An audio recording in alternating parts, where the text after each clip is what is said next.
Right.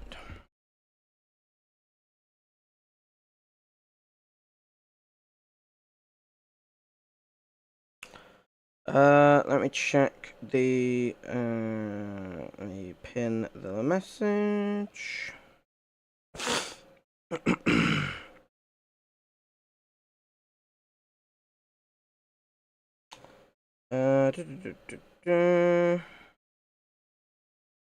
Do that. Thank you for the Discord ping, Adam.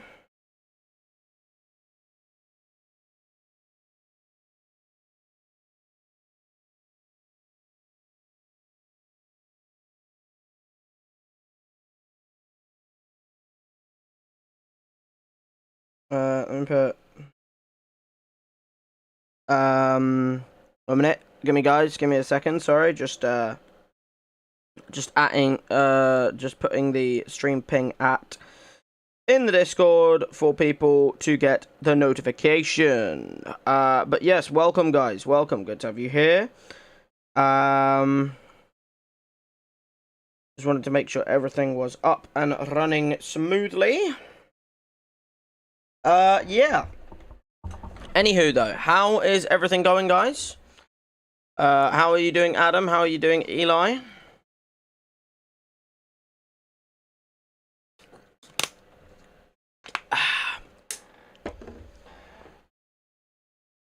Well, that's you, Adam, but, you know, I know that's you, bro. The F1 and Man United fan. You just do a stream all about PVZ. I'm not against it. I got loads of things I need to stream. Yeah, that's you, Adam, in another account, bruv. You can't get me twice with that bit. But yeah, end of the day, welcome guys. Like I said, I do apologize about not streaming yesterday. Like I said, my phone was being very dodgy. It's still being a little bit dodgy today. That's why was it turned off? Ah, that's why. There we go. Yeah, you had to try it. Yeah, fair enough. It was just never gonna work, was it? But yeah, end of the day. Yo, Mr. Teds, welcome to have you here, bro. Good to have you here.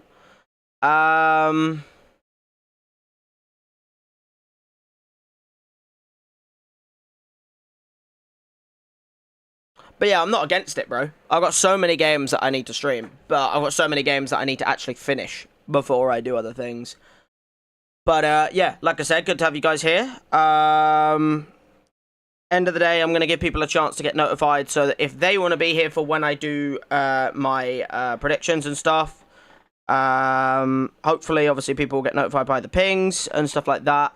But I'm going to give people a chance to get notified before I start going through my my predictions. Now, depending on how long the predictions take me, will be where we can find out. That will be where we can find out. Like, what I'm doing after, how much time I have to do things after, and stuff like that. Because, like, I did say I'm going to do Super Mario Mod Nuzlocke after, but that's very dependent on how long it takes me to go through the tier list. And go through what I did, and like, name your day.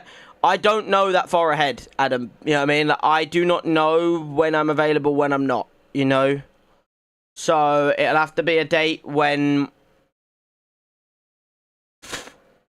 You'll have to just, like, let me know in advance. Because, like, you're going to be the one with more free time than me. I'm not going to be one with free time. So that's going to be something you're going to have to let me know and stuff like that. But yeah, end of the day, the tier list slash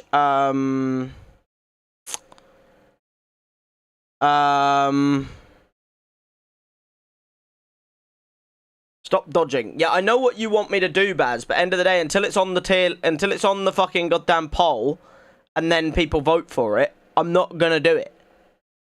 End of the day, I have a way of doing things, alright? And end of the day, it's not far away from being put back on a poll. Like, the poll is very, very, very close to having Elden Ring Deathless Run on it, Baz. You got to understand, though, the end of the day, I give everything a fair chance for things that have been the longest away. You know what I mean?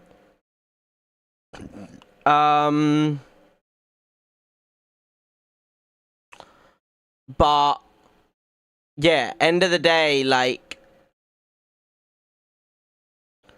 you got to understand that, like, I'm gonna give everything a fair shot, but that fair shot is gonna be, like, you know, it's gonna be when it's been gone the longest, so that then it has a fair shot on the poll. Because it's like, for instance, all the things that were on the poll this time around, like egging on, God of War, stuff like that, that's the stuff that's been the longest since I last had a chance to do it. If you get what I mean. So, like, it will be very soon when it comes on the poll.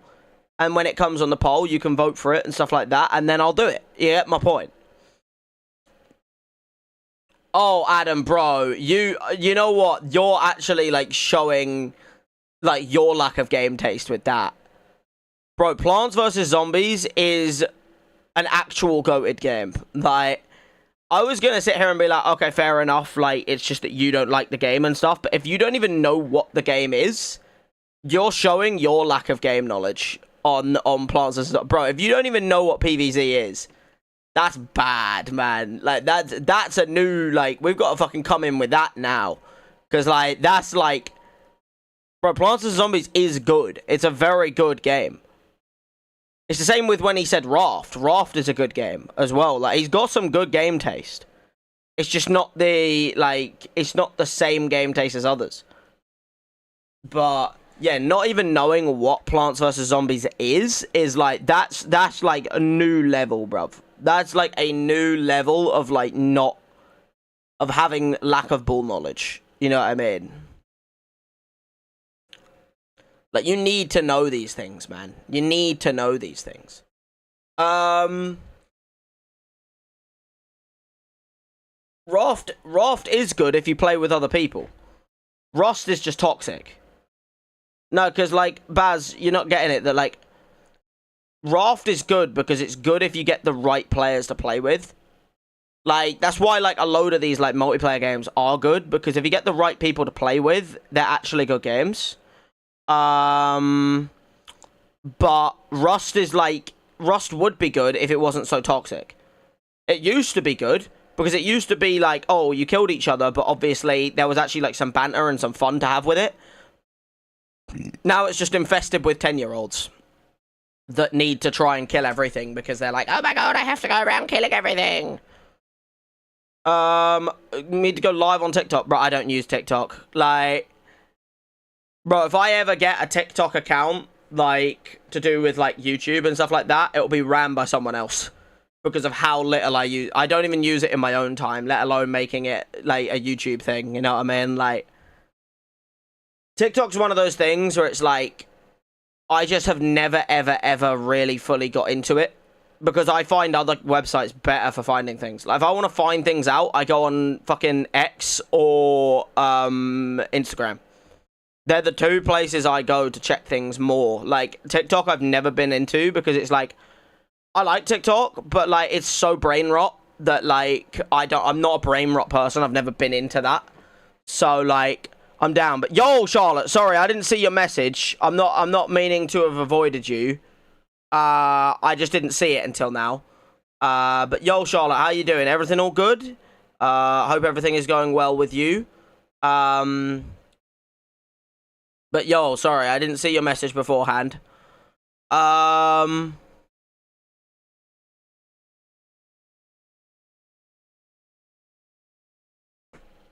Yeah, no, I'm not. It's just like TikTok's fine. I don't mind it. I will go on it, but like it's one of those things where it's like if I ever got a decent YouTube growth, like if I had like a big like like if I ever got a big community, I would maybe make a TikTok. But that's like when I would do it. I wouldn't do it just because, you know what I mean? Like, because like I said, I wouldn't use it. Like, I have the app, but I just really don't use the app that much. Like, doom scrolling is not a bad thing to do, don't get me wrong.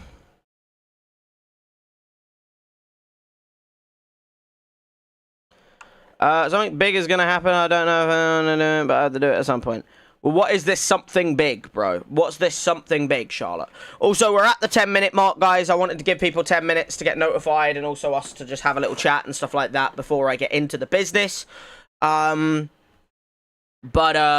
people put their messages in and stuff like that, we are going to be doing our Prem League reaction to our Prem League start of the season predictions, okay?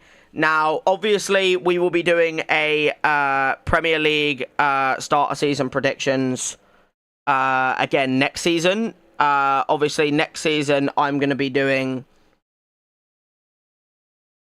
at some point, I am going to have to be... I'm going to obviously do the next season's Prem predictions, but I always do it right at the start of the season.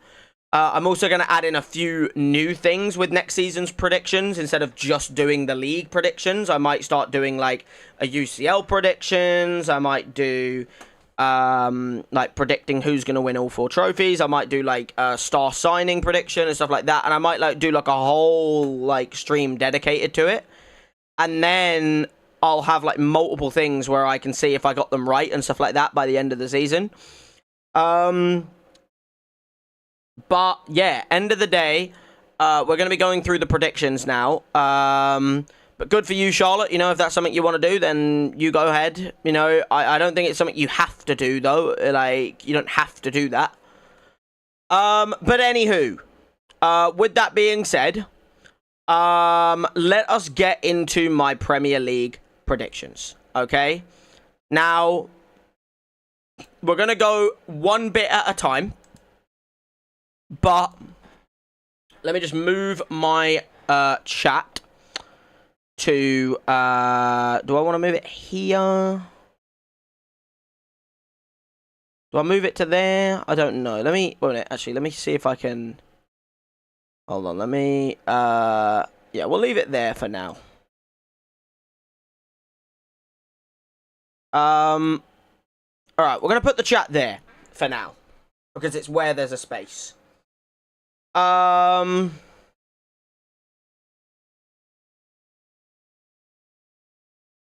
mean, that's up to you, bro. If that's what you want to do, then go for it. You know what I mean? You know, end of the day, that's something you want to do. Like, fair enough.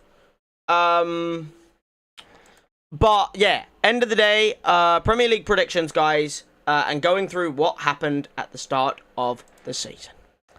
Now, as long as everyone is ready, I don't know if you're still here, Adam, or anyone else, or Mr. Teds and stuff like that. But, yeah, we're going to go through what I did last time. Now, let me actually just resize it, because I'm going to just have it all in there. Oh, wait a minute, that's the wrong one. Sorry, that's my movie tier list that we did. But I'm going to have it all... No, that's, again, that was last season's. No. There we go. Okay, so let me put that there, and then let me move it to about, I would say, there, and we'll put this over here, shall we? But this is how it is, my predictions are at the moment, or were, anyway. Now, in terms of, in terms of, I've just moved the chat up a little bit just to make it in a better position. But, yeah, end of the day, this is how my predictions went in the end. Now, in terms of, actually, you know what? I'll just keep it fucking big. Because everyone can see them there. That's all that matters. You know, as long as people can see what they are, that's what matters there. But yeah, end of the day, I'm going to compare it to the actual Premier League table. And see how close I was in these regards, okay? Because end of the day, now that the season is finished, obviously, we all know that the season ended now. And now that it's finished, we will have a good little idea of what our season and what our table will look like, okay? So, in terms of our table, let me just make sure. Are people actually, like... Are our footballing fans here at the moment? Because if they're not, I might start with Mariamon, and then when people come back, I'll come back to the tier list. Because I don't want to do the tier list of Prem predictions and stuff to people who aren't Prem fans, if you get what I mean.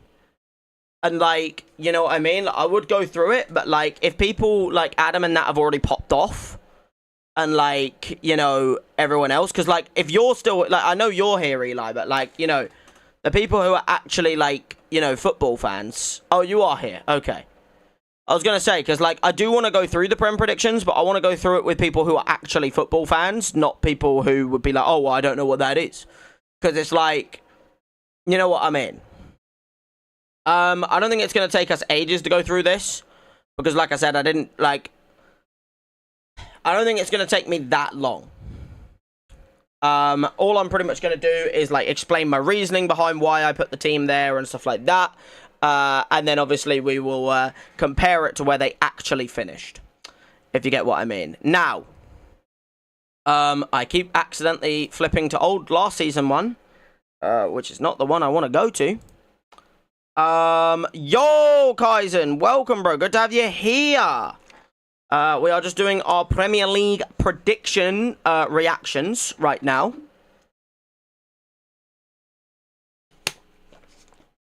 Also, guys, make sure to have your water. Obviously, if you're in the UK, you know it has been very hot the last, like, 3-4 days. So make sure to get some water in your system and stuff like that if you haven't. But yeah, end of the day, let's get started, shall we? Let's get things underway, you know? Let's stop, you know, waiting for people and stuff like that and giving people chances to show up and stuff like that. God knows where Mr. Wazza is today. Like, I thought he'd be here, but it was yesterday that he said he'd be available, not today, to be fair. So let's get into our table predictions. So, if I move our table down... and we go down to the bottom here. Just like so. You haven't drunk any water for like 2 to 3 days. Well, that's just stupid. You're just going to get yourself bloody dehydrated for no reason. By the way, Todd, did your prediction before the start of the season, Matt? Yes, I did. I did start. This is my predictions of before the season even began. And I based it, like, and I always did, the way I'm going to do my start of season predictions every season now is I do them, like, maybe a week before the season starts, or, like, as close to it as I can, so, like, a week or two before the season starts, so that basically I can have, like, my research of, like, who's, like, going into the summer with, like, the most injuries, who's going in with, like, you know, lack of signings, or, like, maybe who's got the best chance of challenging for the title because they've signed a bunch of good players. Maybe if, like, managers have been sacked and obviously new managers have come in. And, like, you know, obviously with the World Cup, that's going to factor in of, like, who's going to be fit for the World Cup, of if there's injuries in the World Cup.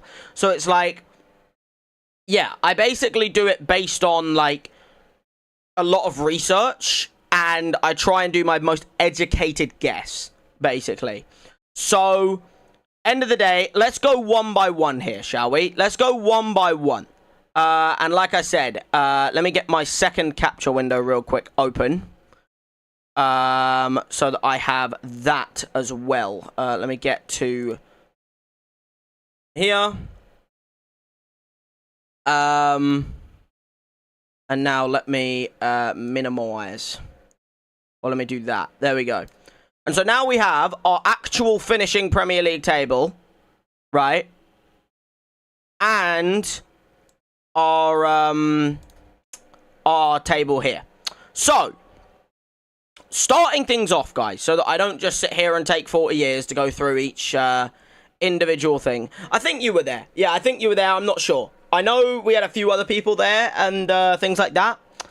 I think Mr. Wazza was there. I'm gonna, like, we'll give him a chance to obviously, I mean, I've given him a chance, so if he joins halfway through, then he joins halfway through. Like I said, I'm not going to waste more time. I want us to go into it. I want us to get into what our Prem table looked like, okay? So, to start the season off, guys, or to start our little thingy off, we're starting with 20th. Now, 20th, I put Burnley.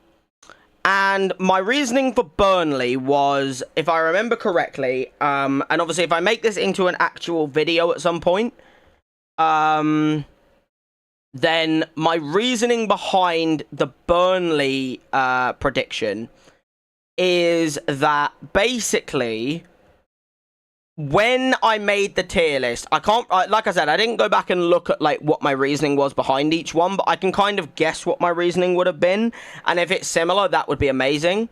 But my prediction as to why Burnley I put them 20th, is, one, they've got a habit of going up, going down. Like, they don't normally stay in the Premier League for more than one season. Like, they normally always come back up straight away, first time of asking, and then they always go straight back down. You know what I mean? They never normally stick about. Sorry, guys, had some water. But they don't normally stick about. They normally get sucked straight back into the relegation because of, like, just the way they're ran as a club. Like, they never compete because their signings are always very mid, if you get me. And it's like... And the funny thing is, that wasn't even that much of the case this season. But... if I remember correctly, my main reasoning behind putting Burnley rock bottom was because when I made this tier list, of course, James Trafford left. He went to City. He'd already gone to City by this point. And if I remember correctly, I was sitting there and I was like, okay, well, I don't see how they get out of this now. Because James Trafford was the reason they got promoted. I mean, end of the day, last season in the Championship, if I remember correctly, he got almost 30 clean sheets. He might have actually got over 30 clean sheets. I'm not 100% sure.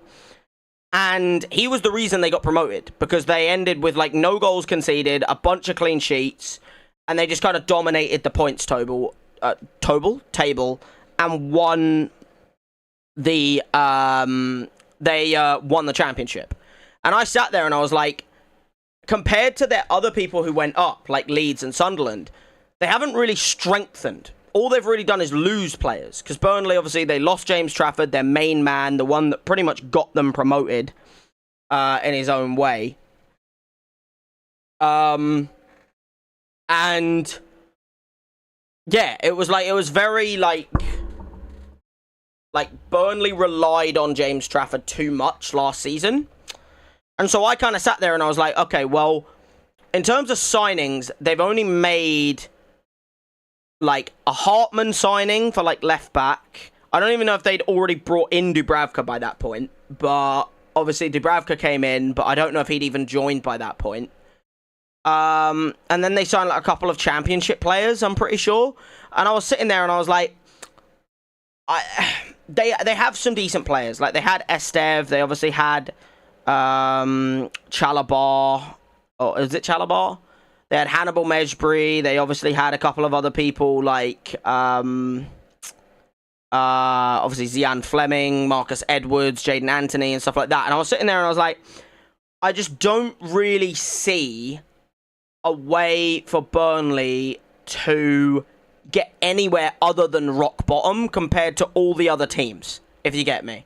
Like, compared to every other team in the league, Burnley looked the most likely to go down. And I would say I did pretty well on Burnley. I think Burnley is one of them that I got almost pretty much dead on. Because end of the day, they did finish in 19th. Obviously, they didn't get 20th, but they did finish in 19th. They only got 4 wins the entire season, 10 draws, 24 losses. They conceded the most goals in the league with 75. And I said they might do that because they lost James Trafford. They didn't have the ability to replace him great. And the thing is, it wasn't even Dubravka's fault, because Dubravka, I'm pretty sure, ended the season with the most saves. But it's like, without James Trafford behind the defence just looked abysmal. And it's not that Dubravka was bad, it was that the defence just weren't good. And they got found out because of how good James Trafford was for them.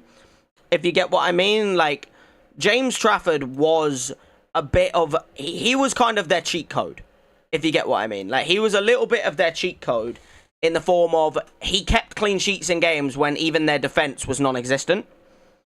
And so I think I did very well on that. They got a minus 37 in goal difference. They got 75 goals conceded. They were appalling all season. I don't know if there is a way to like actually go to the Burnley club and have a little like in-depth analysis, but I don't think there is. But you can look at their players and stuff. At the end of the day, oh wait, that just shows like their name and like all of that stuff. But like, yeah, like they had like, you know, they did make some signings in the end. Like they got Carl Walker, they got James Ward-Prowse in January, I'm pretty sure. Obviously Dubravka's their main guy and stuff like that. But I just kind of sat there and I was like, they don't really have a huge amount going for them. And I think I did a pretty solid job in the end of my... Like, I think I did a very solid job on Burnley. Like I said, you know, I put them 20th. They got beat by someone who was worse than them in terms of going 20th. But end of the day, I still think we did a very solid job on Burnley. Now, from Burnley onwards, this is where it starts to get very, very, very, very, very bad for my predictions. Because I did really poorly in terms of, like, a lot of these other predictions, dare I say. And we're going to go on a little bit of a cold streak here, guys. Because, I didn't do well. I didn't do well at all in the upcoming part here. So, 19th, I put Brentford. And I had a lot of good reasoning for this, right? I had a lot of good reasoning for why I put Brentford in 19th. And the simple thing was, there was no evidence for me to put them any higher than 19th.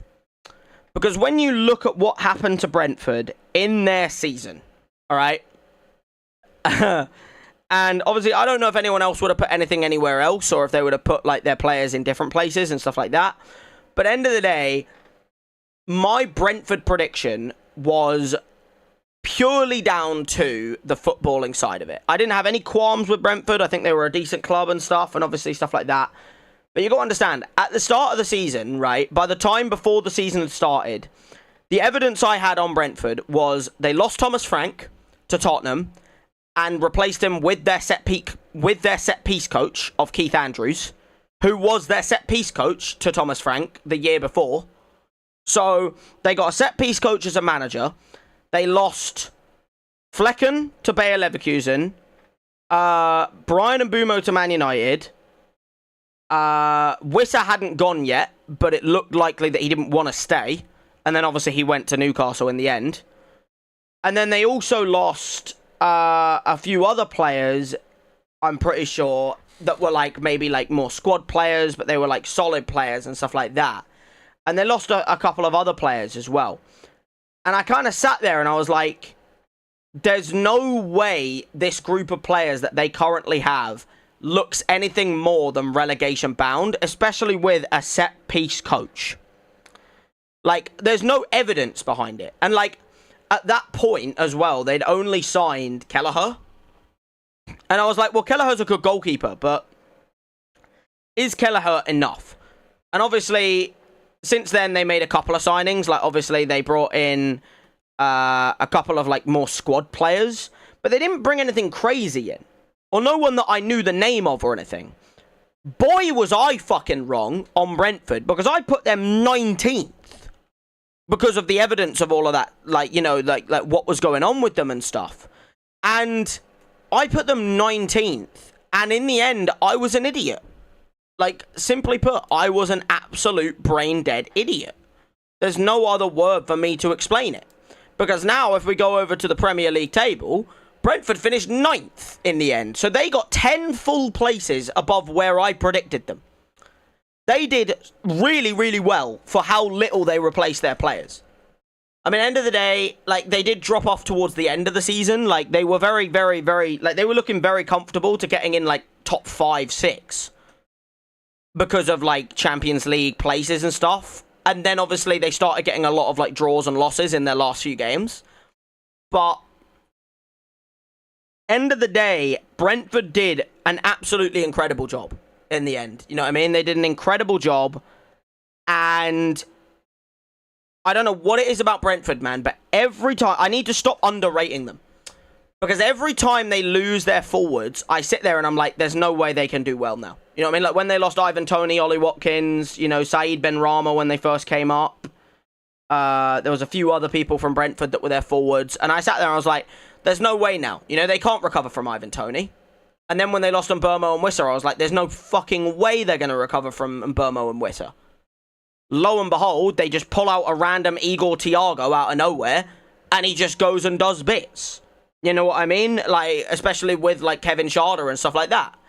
And so now you sit there and you're like, where do you even predict Brentford to finish next season? Because, like, even if they lose Igor Thiago and Schade, they'll probably just replace them with even more amazing forwards. Because it's like they've gone through 3 different transitions of a forward line. You know what I mean? Like, they had Ivan Toney and Mbeumo, and then someone else on the left. I don't even think it was Wissa. Then, obviously, they lost Ivan Toney, so they then went and put Wissa up front and Mbeumo off the right and put someone else on the left. And, obviously, they got through that. Lost that. And then they put Schade on the left and put Igor Thiago up front. Or they put Schade on the right, maybe, I don't know. And they went and got, like, Dango Otara and stuff like that.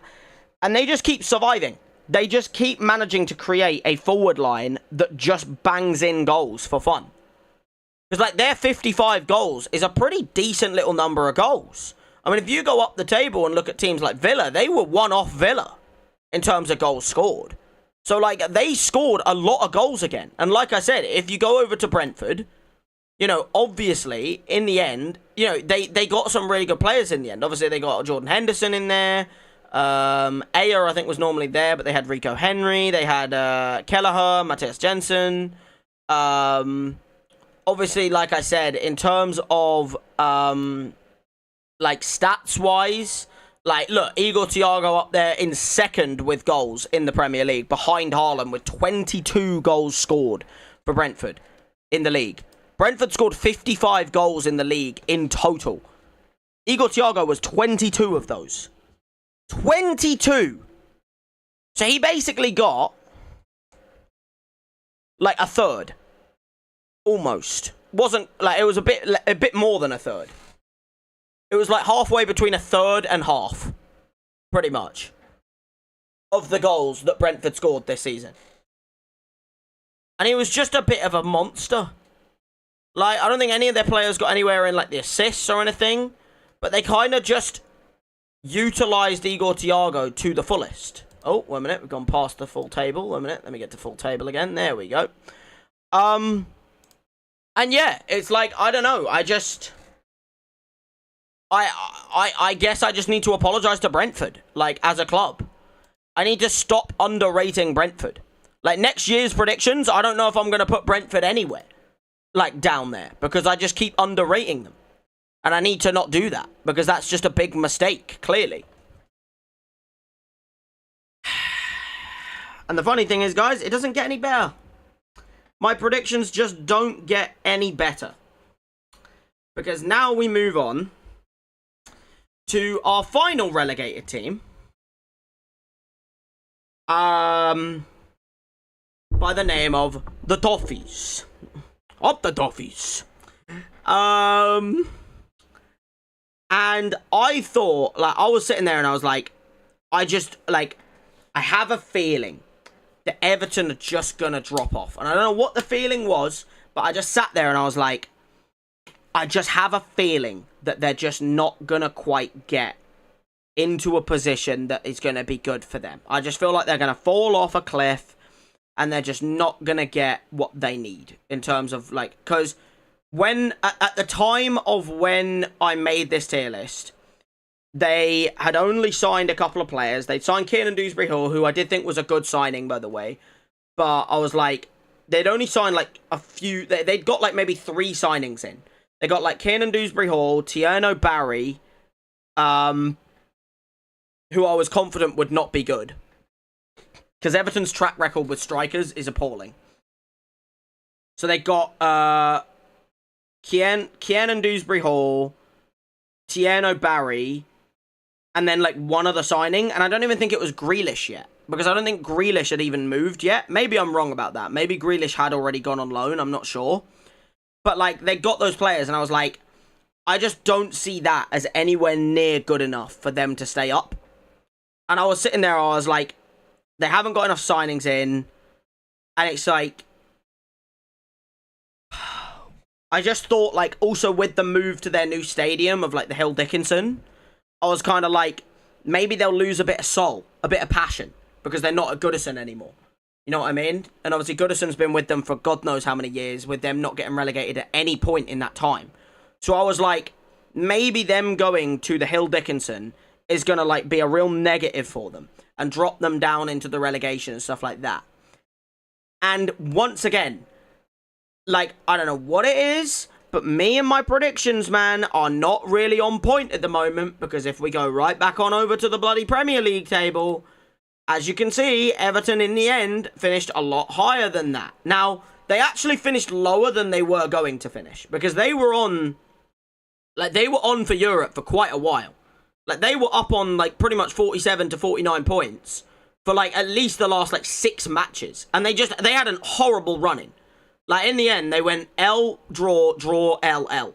Like, they did so badly in terms of, like, the final part of the season that it actually dropped them way further down than they were, because they were up in, like, 7th, 8th at one point with, like, Chelsea. Obviously, they weren't up there where, like, points, but, like, because other teams hadn't, like, done as good, like, you know, teams like maybe Newcastle and, like, Fulham and all of them, and Sunderland and that were, like, below them at that point. And they were, like, looking very on course to getting in, like, Europe. And I was sitting there and I was like, bro, I've done so badly on this. Now, they did drop down in the end. They went down to 13th in the end, which is exactly where they finished last season, by the way. Everton finished in the exact same position that they finished in last season.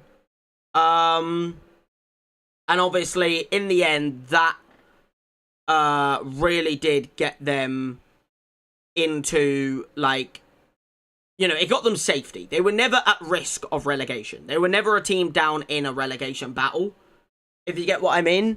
So, end of the day, like, I basically, I was nowhere near correct.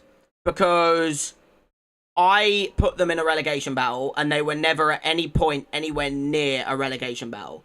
And I should have probably thought about it and been like, well, there was a few players last season that did have very good seasons. You know what I mean? Like, obviously, Jordan Pickford is a mainstay. He's probably one of the better goalies in the league. You know what I mean? It's a pretty obvious thing to understand. But he's one of the better goalies in the league and stuff like that. He's always, like, available. He's always a really good goalkeeper and stuff. And end of the day, Jordan Pickford, but I wouldn't say he basically kept them up, but, like, Jordan Pickford will always get you a bunch of points because he's a class goalkeeper. He is a absolutely class goalkeeper. He is. It's as simple as that. Like, he is an absolute class goalkeeper, Jordan Pickford. And I need to stop, like, thinking of Everton are going to get relegated because, like, the only way Everton have a really, really, really poor run-in is really with Pickford getting injured. Because Pickford is just such an important player for them. I mean, Pickford is a player that could walk into, I would say, at least 3 of the top of the big 6. You know what I mean? Like, he could walk into at least 3 of the big 6. Because he would willingly replace... And big 6, by the way, I do mean by name, not by, like, how good they are. Because in my opinion, the actual best 6 teams in the league, Spurs are nowhere near it at this point. But, like, he would walk into Chelsea, he'd walk into Tottenham, he'd probably, I would probably go as far as saying, like, he would probably have a chance of dislodging, like, Emiliano Martinez at this point for Villa. He'd walk into people like Newcastle and stuff like that. And so, I think I need to sit there and stop, like, dare I say the word, underrating Everton. Because they do have some very good players. They have Iliman Ndiaye, or Ndiaye. They have, obviously, Jordan Pickford. They obviously have a couple of solid centre-backs, like Tarkowski, Michael Keane, who are actually very solid. Branthwaite in the back of that as well. And, like, yeah, they have a decent few players.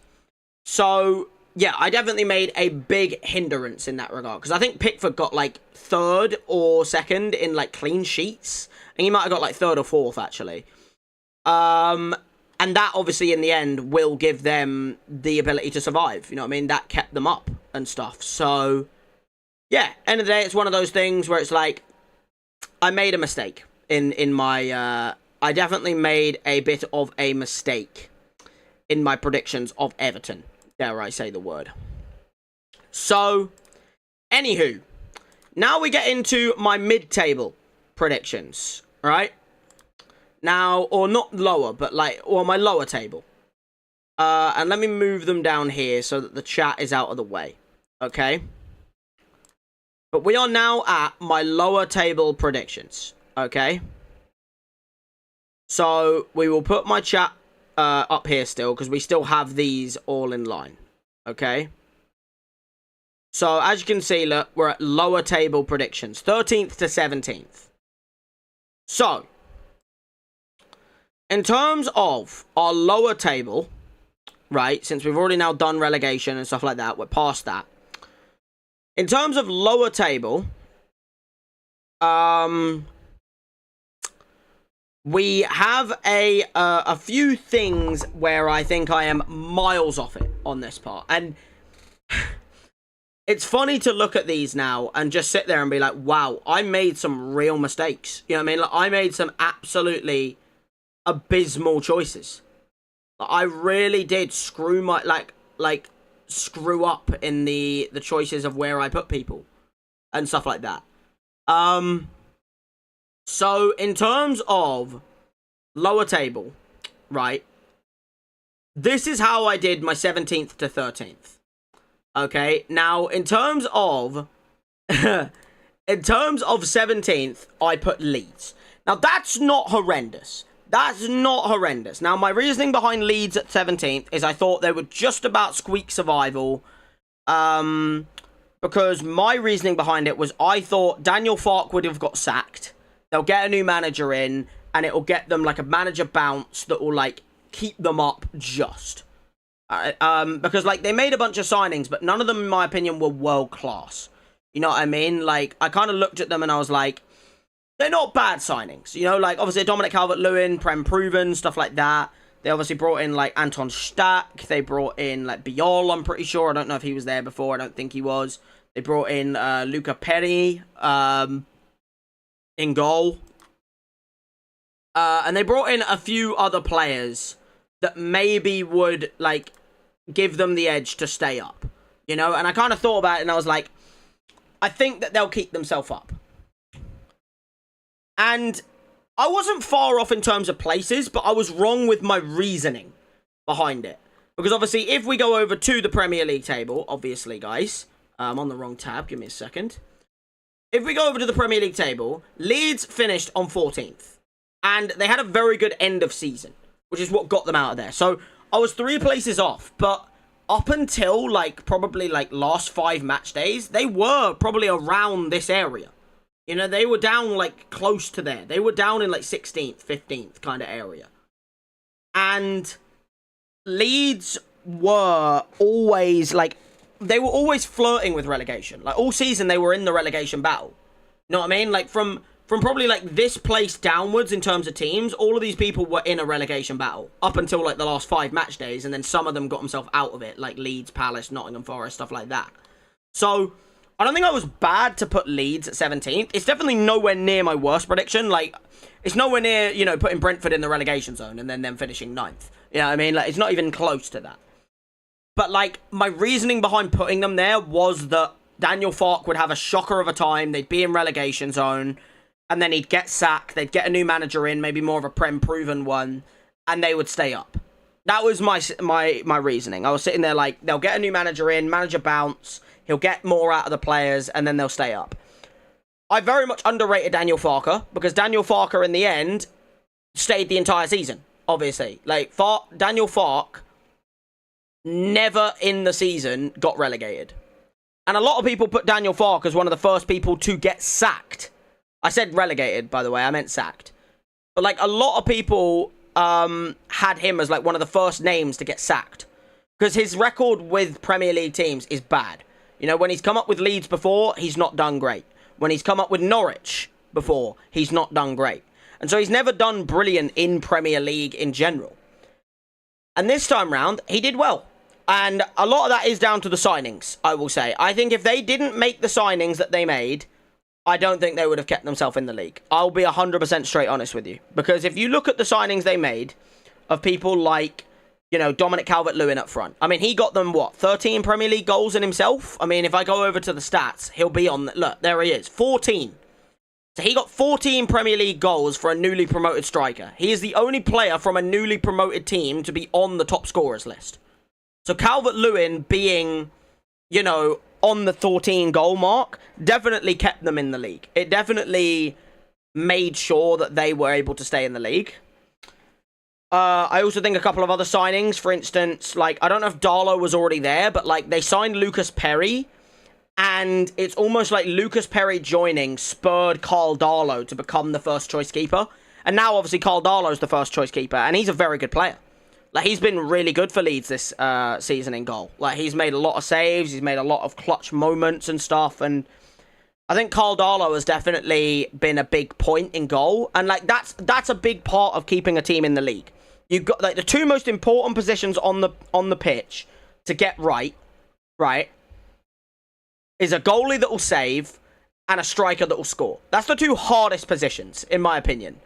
Not the hardest positions to play, but the hardest positions to sign someone that will work. Because obviously, we've seen it from clubs along the years, and even this season, where they're trying to replace the strikers or goalkeepers of the past. They sign people, and they're just not good.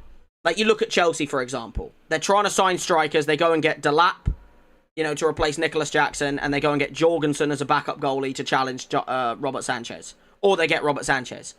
And what a shock, both of them were awful. You know, you look at another team like Man United a couple of years ago, where we needed a goalie and a striker. We signed Rasmus Højlund, we signed Andre Onana. Both of them appalling. Andre Onana, probably the worst goalie in history of the Premier League, or one of them. So you look at teams like that, and it's like, it's a very hard thing to get strikers and goalies right. And I think Leeds did that very well, in my opinion. I think they got their signings pretty bang on the money. You know what I mean? I think they got their signings very bang on the money in terms of striker and goalkeeper. And then obviously adding in some other players like Anton Stack in there, Sean Longstaff to bring in some Premier League experience in January. Obviously Jayden Bogle, which is obviously not bad for being able to cross a ball in at the right back position and stuff. So it's like they brought in players that I think it's like it was a very and the reason I put him 17th is Onana reads a restraining order from our team. I fully agree with you, bro. I fully agree.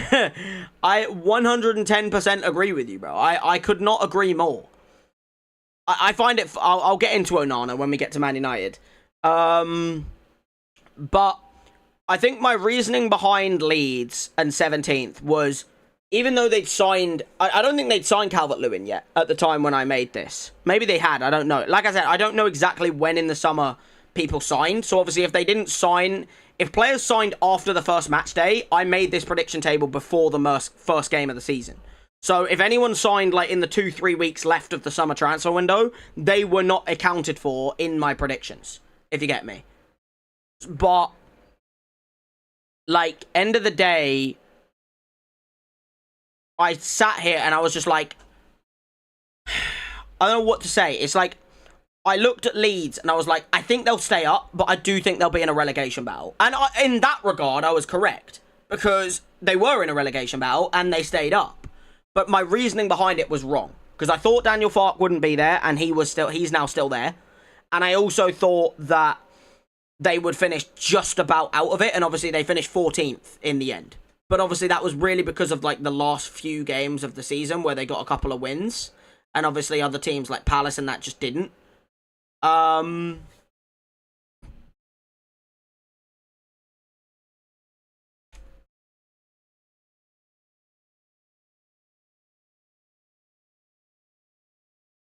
Sorry, guys, I think I just heard fucking thunder outside. Is it thunderstorming? It's been 30-something degrees today. Is it fucking thunderstorming? There's no way it's thunderstorming when it's been 30-something degrees. It's gonna be like a fucking rainforest out there. Dear me. Anyway, like I said, with that being said, guys, that was my reasoning behind Leeds. Now, this is a good one here. This is a very good one, guys. This is a really good one here.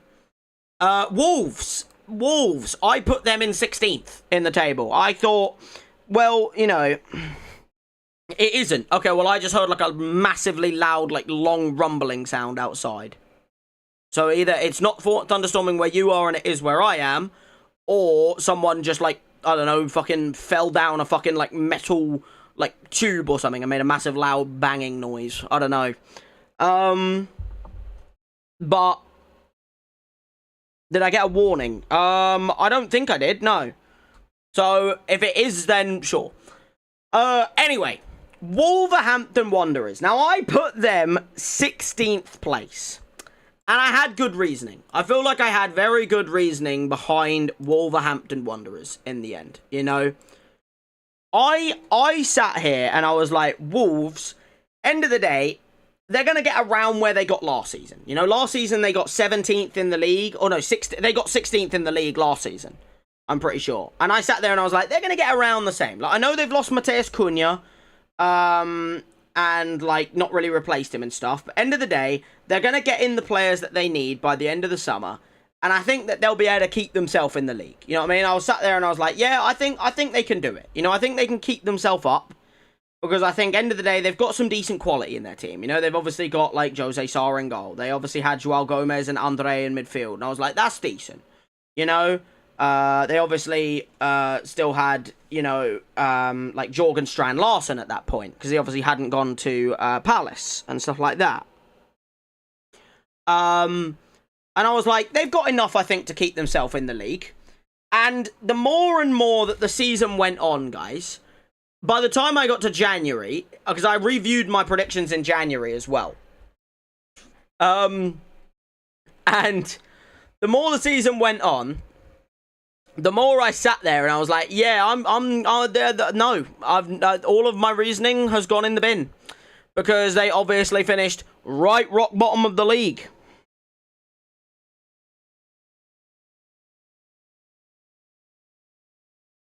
What are all those locations?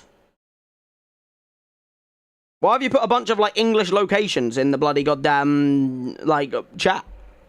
But sure, alright, cool. But yeah, I put Wolves here, and they finished rock bottom with 20 points. 20 flipping points. They got 3 wins all season. 3 wins all season. Now, 2 of those wins are actually interesting, because one's against Spurs and one's against fucking Liverpool. So they actually did alright in that regard. But... yeah, I got my, I got this one very wrong, dare I say the word. Okay, I get you.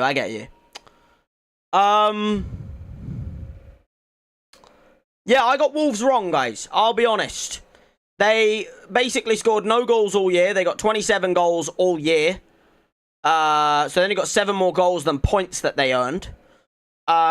They conceded 61, and they also didn't have any real star players. I would say Joao Gomez was probably their best player. And other than that, you look at their team, maybe Matheus Mane as like a bit of like a come-up kind of player. And... end of the day... okay, I get you. I get why you put them all now. For like the rain and stuff.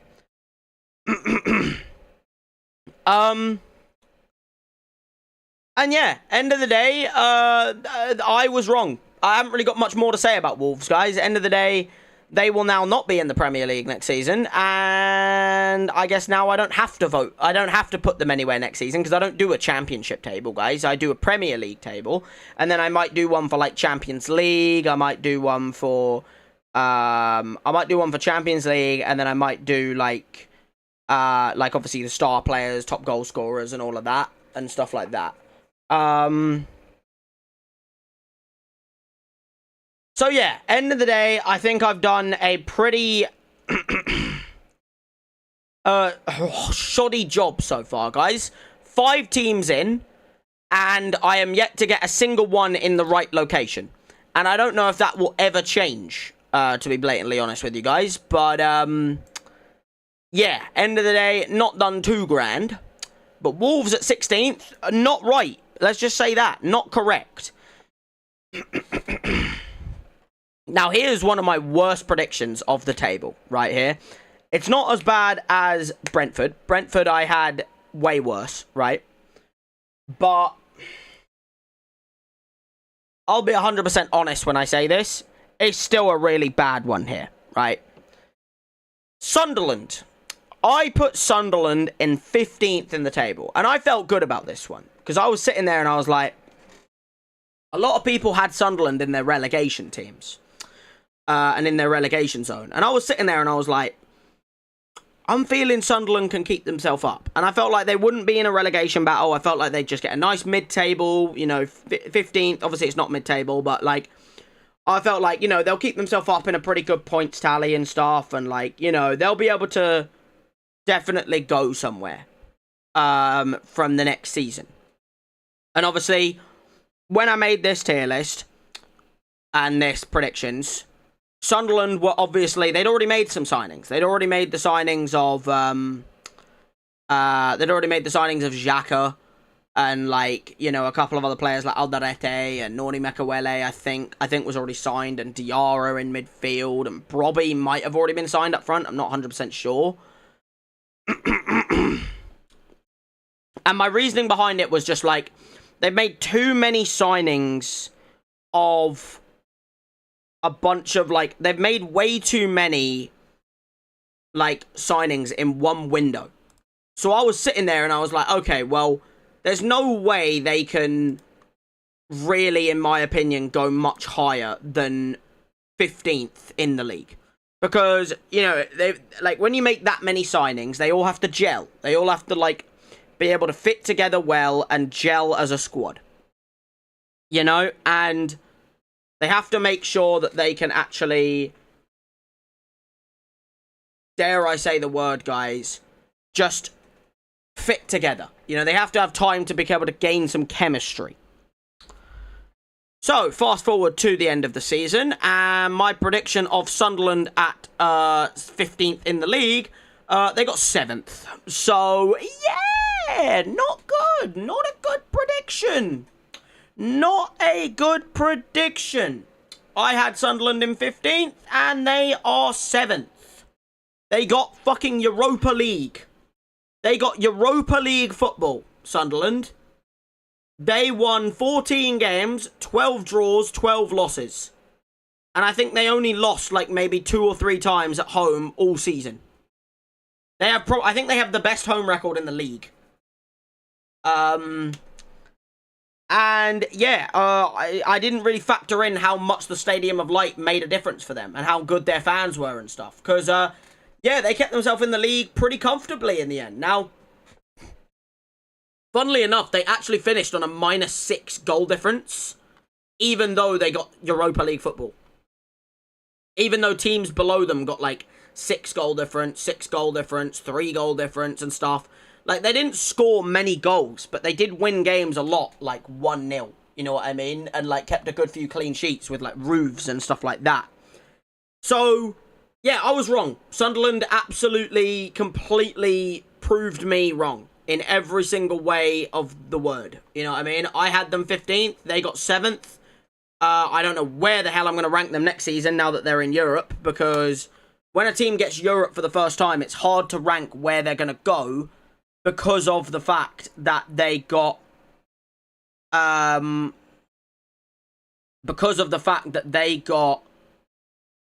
Europe.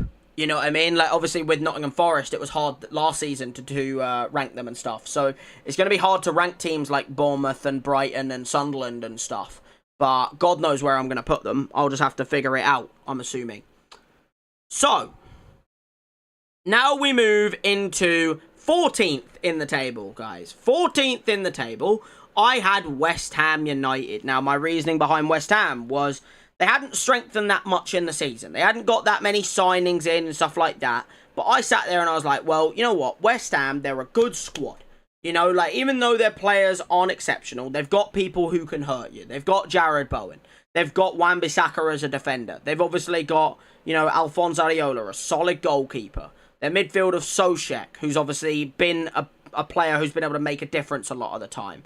They had Paqueta at the time. Paqueta was still there, obviously. He left in January.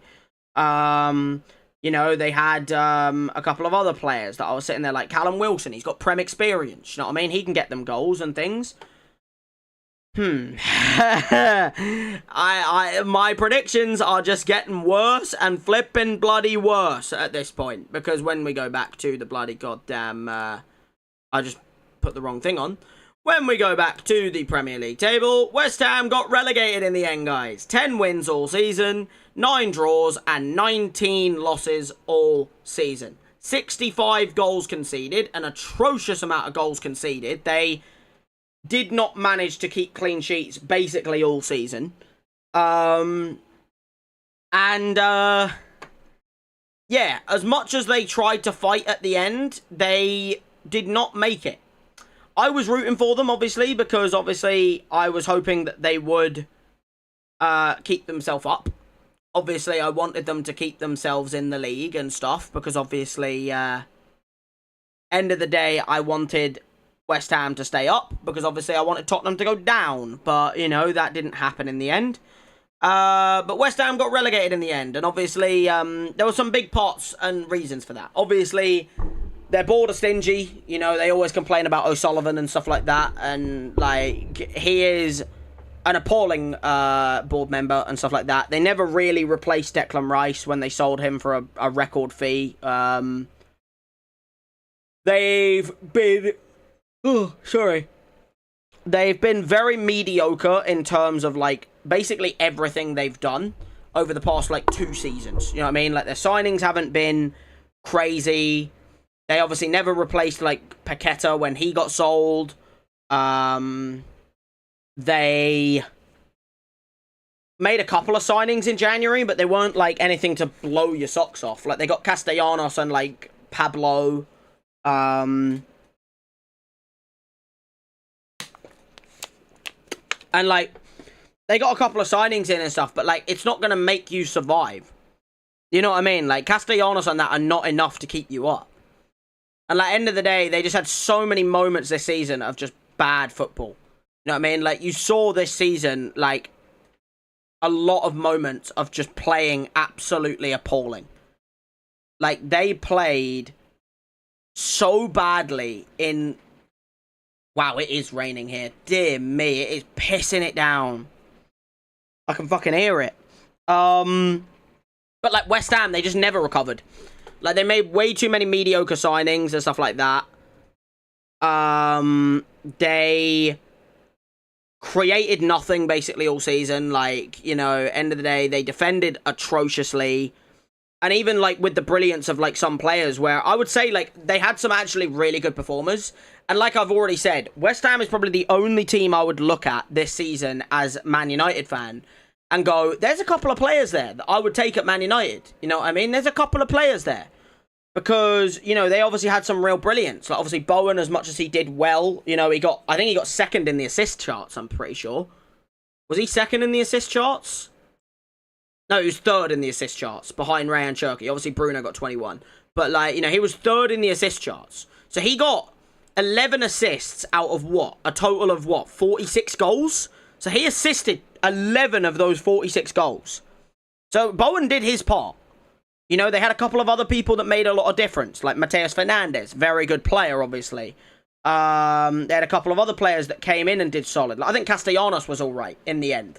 You know, Areola had some really good moments in goal. I think, obviously, Diouf at left-back had a bit of a mean cross on him. Mavropanos did really solid at centre-back in the end. Somerville had moments of good. The problem with West Ham is they had too many passengers, in my opinion. Because I've named you there a good, like, 6, 7, 8 players that are all, like, you know, they're all players that are very capable of playing in good Premier League teams. The problem is they had other players that are quite clear and obviously championship players. You know, for instance, they started the season with centre-back pairing of, if I'm correct in saying, they had a centre-back pairing of Max Kilman and Todibo. Both of which, in my opinion, are championship players. They are not good enough players. Hermansen, not a bad goalie, by the way. He had moments of good this season. He did make up for it. But he is a championship goalkeeper, realistically. He's never going to be more than like a bottom of the Prem high championship goalie, in my eyes. Maybe he can prove me wrong. I don't know. You know?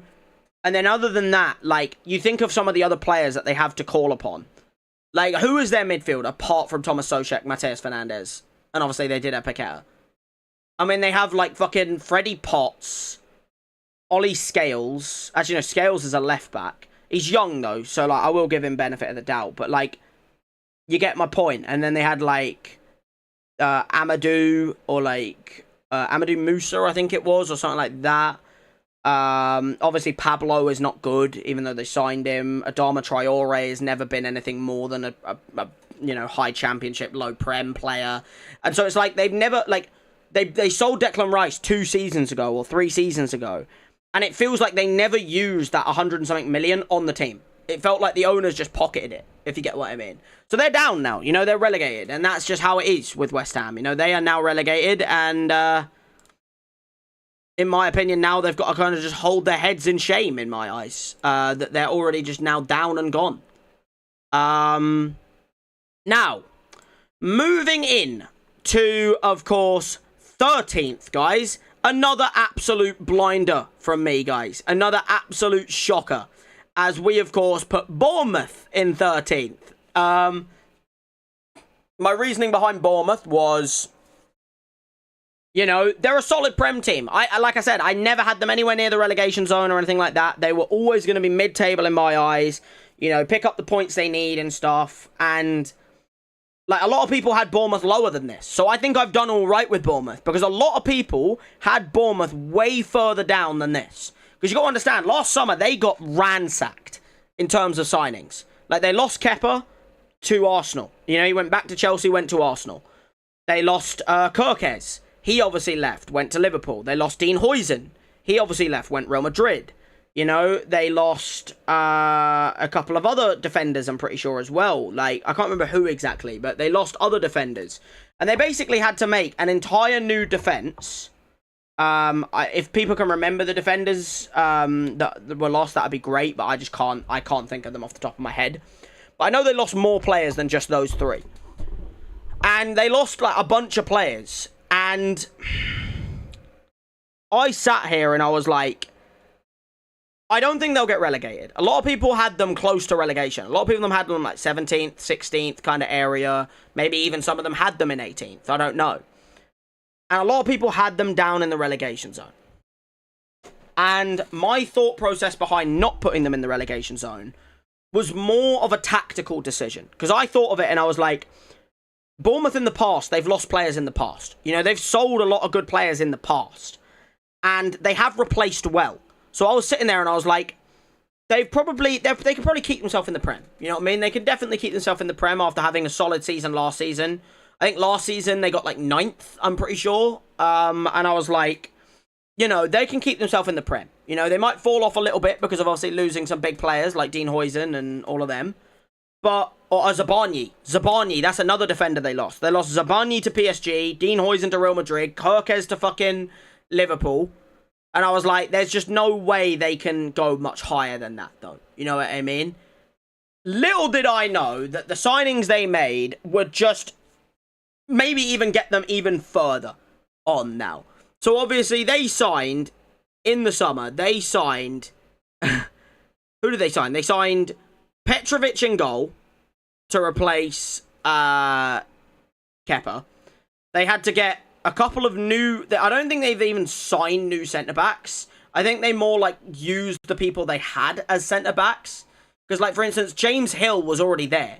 You know what I mean? Same with Senesi. I'm pretty sure he was already there as well. They signed, like, Diakite as well, though, as, like, a bit of a backup centre-back.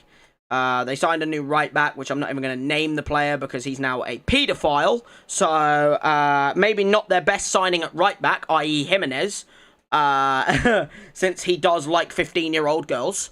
So yeah, less said about him, the better.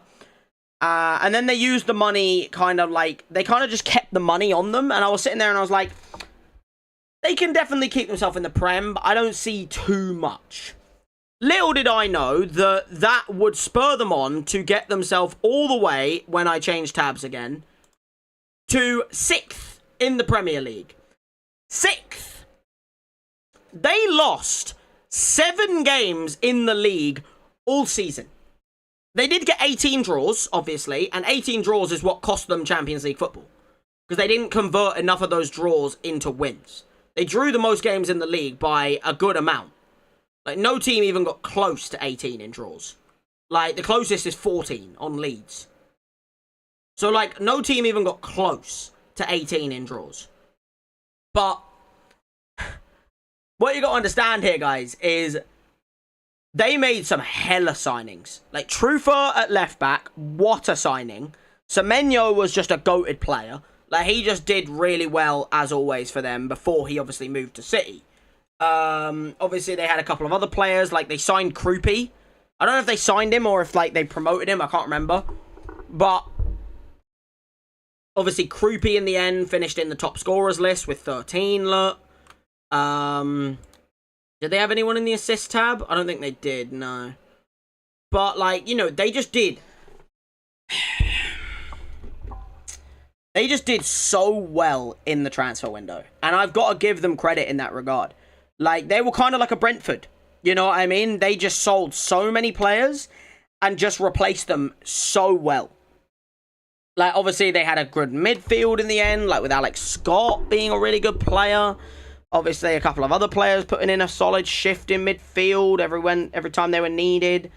They obviously had solid forward line in the end. Like, they had Semenyo, obviously, to begin with Marcus Tavernier. Obviously, losing Dango Utara as well. That's another player they lost to Brentford. But they had, like, Marcus Tavernier and, obviously, Evan Nielsen and Unal. And so, like, they had a lot of people where it's, like, they had good players. But then you look at, like, what happened to them through the season. And I don't know where I'm going to rank them next season, Bournemouth. Because you got to understand, Bournemouth is going to be probably the hardest team to rank out of any team next season. Because Bournemouth got sick this season, which means they are playing in Europe for the first time in their history, I think. They're playing Europa League football, which is obviously more games on the bucket load. They won't have Iraola anymore, because obviously he is now stepped down from his position. He's going to go off to become a manager of, like, a really big team now, as deserved, by the way. He's a very good manager. Iraola is one of the few names I would have been okay with if we didn't keep Michael Carrick at Man United. I wouldn't have wanted him over Michael Carrick, because I still think Michael Carrick has more potential. But, like, if the board didn't want Michael Carrick, Iraola would have been in, like, my top 3 for managers. He would have been up there with Glasner and then, like, Luis Enrique. You know what I mean? And I think the way you've got to look at it now is, where will Bournemouth finish next season? Because they could either step even further, like sign some hella good players with all that prize money they get, and manage to keep a bunch of their players at the club, and be able to maybe keep themselves in the Europe scene, like keep themselves 6th, 5th in the league, you know, maybe 7th or whatever. Or their new manager might just not be that great. Because I think they've already got a new manager, haven't they? Like, I swear it's going to be, like, Rose, isn't it? Is it Marco Rose? Like, I heard rumours about him, but maybe that was a different club that I was thinking of. I don't know. But they've obviously got to get a new manager, and they've also got to try and keep hold of their players. And I just have a feeling that a couple of their players are going to be off. Because realistically, I would be shocked if Alex Scott doesn't leave. I would be shocked if, like, Adrian Truffert doesn't leave. Because teams will come in for those players. They will come in for those players, and they will want those players. And I think, end of the day, Bournemouth will do well to keep themselves in the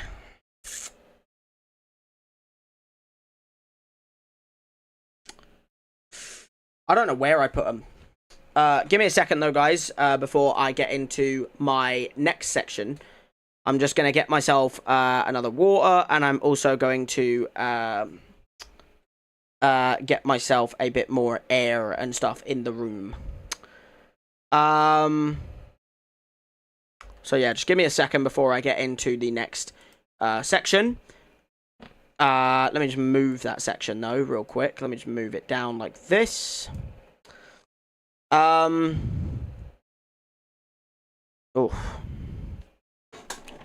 So before I get into that, guys, let me just get myself set and ready for the next section.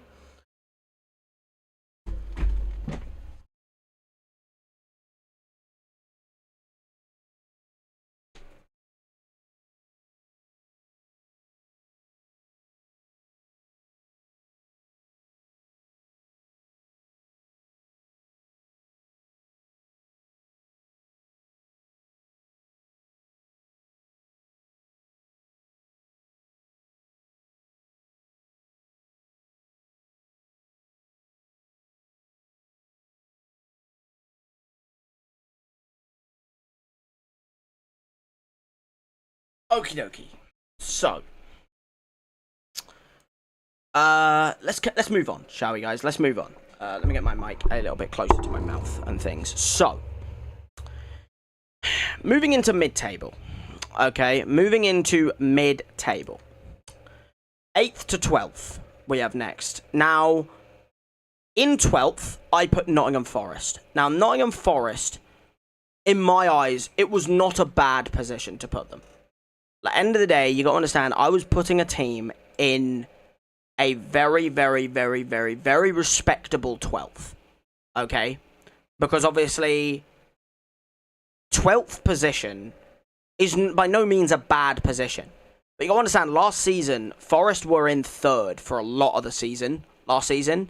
And obviously, in the end, they fell down to 6th. Got Europa League football. Or actually, I think they finished 7th in the end, actually, and got Conference League football. But then, obviously, they got Europa League football because of the whole, like, you know, bullshit fucking ruling with, like, Crystal Palace and stuff like that. And in the end, they managed to get themselves into a still respectable Conference League. You know, they still managed to get themselves Conference League, which eventually became Europa League, and they got themselves Europe. And that's fair.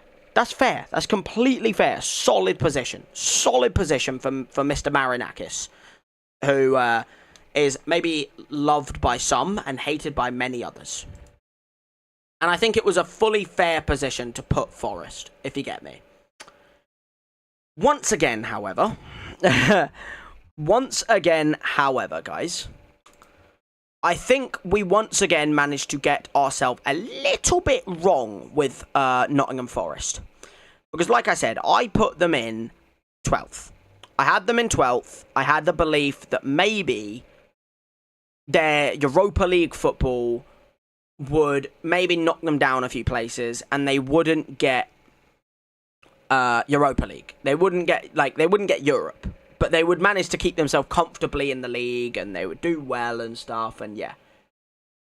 Little did I know all of the things that were then going to happen with Nottingham Forest throughout the season. Because throughout the season,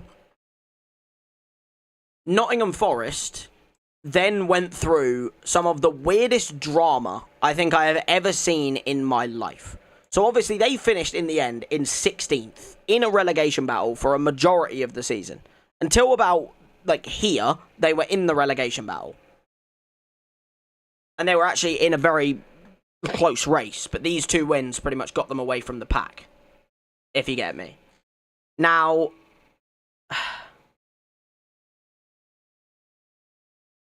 dare I say the word, guys? It was almost impossible to predict what happened at Nottingham Forest. Because it was a once in, like, a few seasons kind of thing. With, like, all the drama that happened with Nottingham Forest. Because obviously Nottingham Forest, a lot of drama went down in the end. You know what I mean? If you remember all the way back to the start of the season and stuff with Nottingham Forest, there was a lot of drama. You know, there was a lot of drama in the end. I'm on the wrong tab. Sorry, guys. Let me go back to this. There was a lot of drama that went down. I do apologise, I was on the wrong tab. And if we can all remember that drama, if we all know what happened, basically, you had obviously the whole Europa League, Conference League drama throughout the entire summer.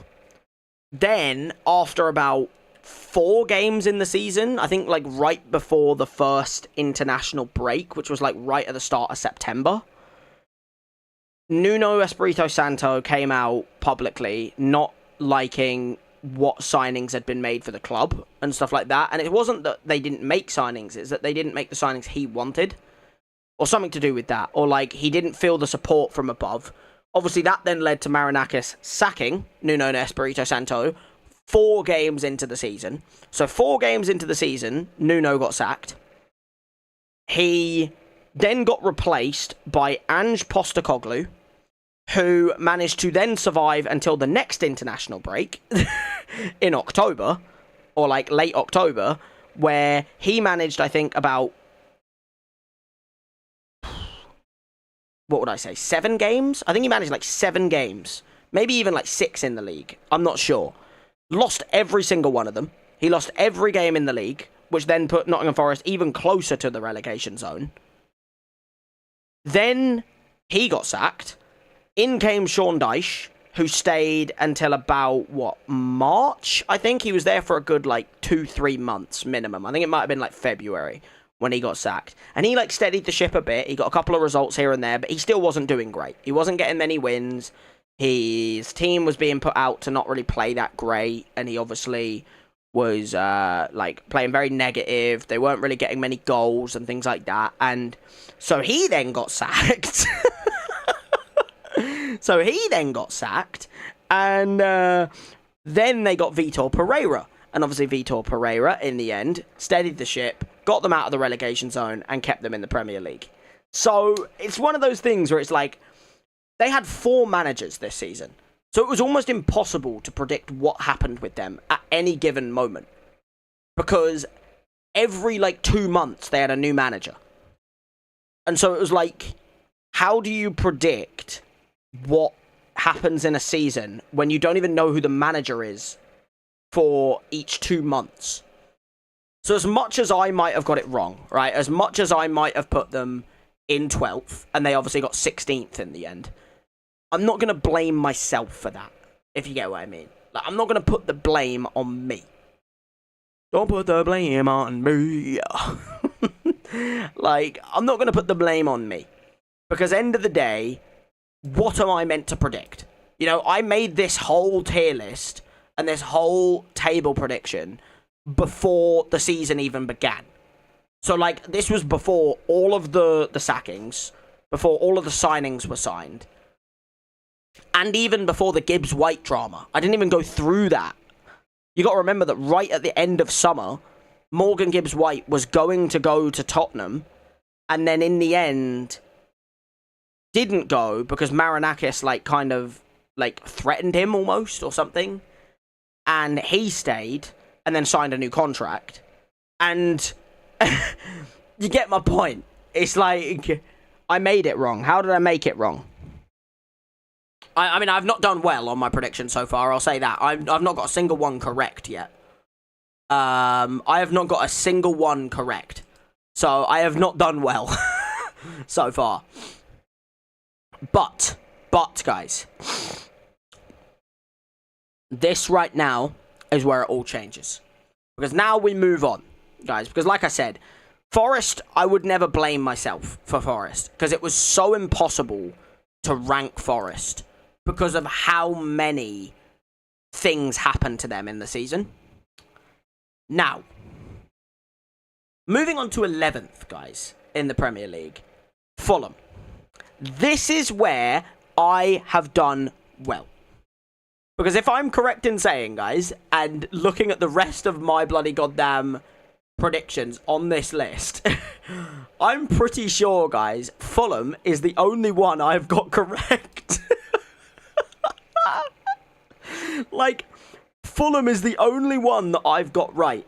Because I put them 11th, I thought they would just be what Fulham always are. They're always a mid-table team. They never really compete for Europe. They never really get any chance of relegation. They always just stay in the middle.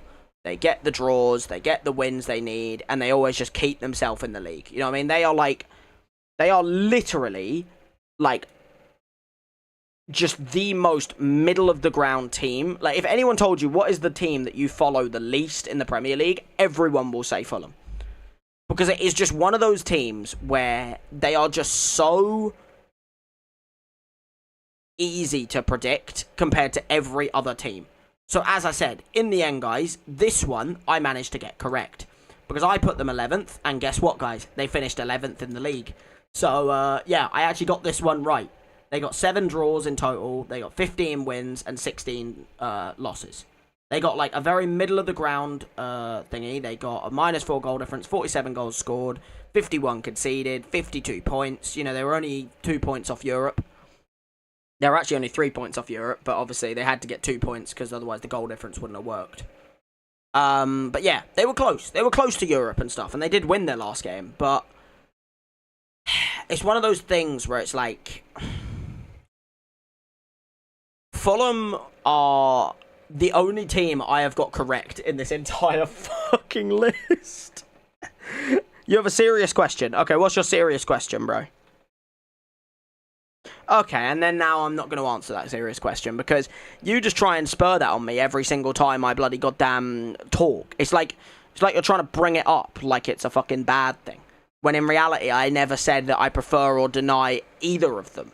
You know, I actually just said that one of them were evil and one of them weren't. I didn't say which was which, but you just try and put it in my head like you always do.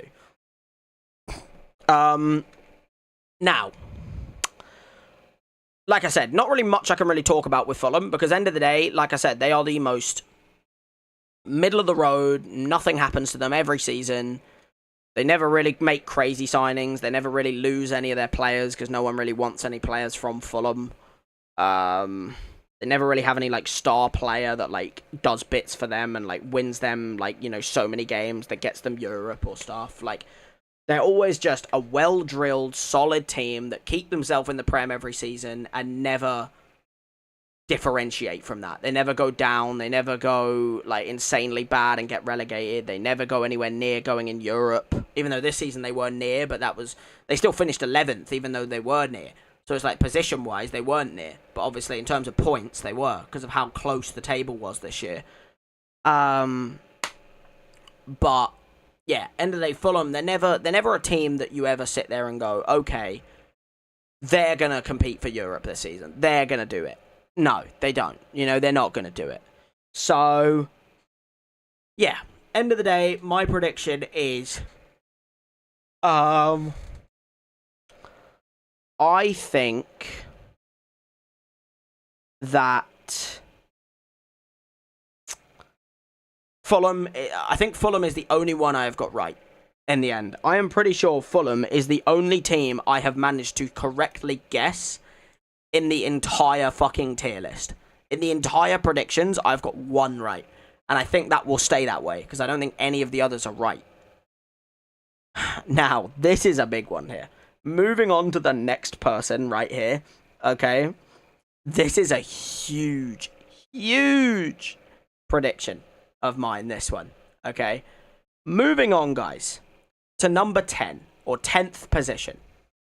I put Tottenham Hotspur. Now, I had good reason for this. Tottenham Hotspur, I thought, would be semi-decent under Thomas Frank. I sat there and I was like, okay, Thomas Frank, new manager bounce, you know, no Postecoglou anymore.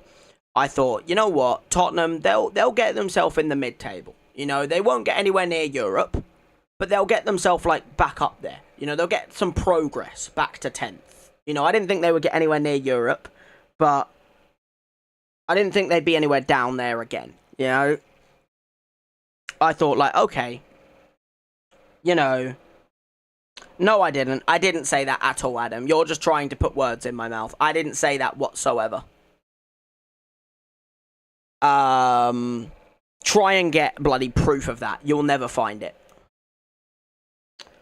And, yeah, I put Tottenham mid-table. And I think I was nice enough to do that. You know, I think it was I was a very nice person to put Tottenham in 10th. And I thought, you know what? They're not going to get Europe, but they'll make some progress under Thomas Frank. You know, they'll get themselves up there. You know what I mean? Why's United down there? Oh, don't worry, bro. I'll get into where I predicted them to be, Mr. Teds, in a second. But, yeah, you know, I put them up there. Give me a second, guys.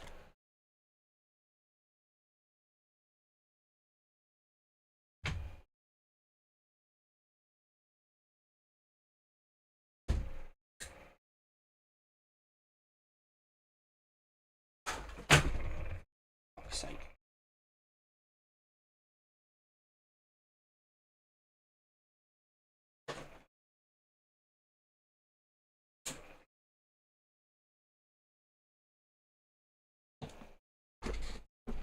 Oh. Sorry guys, it's just getting hot in my room, so I wanted to make it like less hot. Dare I say. But yeah, end of the day, I put Tottenham in a reasonable 10th. I put them in 10th. I put them like, oh, they'll make it out. You know, they'll be fine. They'll get themselves into a better position, you know, and stuff like that. Little did I know, guys, little did we know that Tottenham would do exactly what they did last season again. They would do it again. And so, yeah, if we just scroll down, Tottenham are in 17th. And almost relegated. So, if Everton had done their job this weekend, we would have seen Tottenham relegated. Because if Everton just did their job and didn't suck, and, like, throw the fucking goddamn end of season away so much,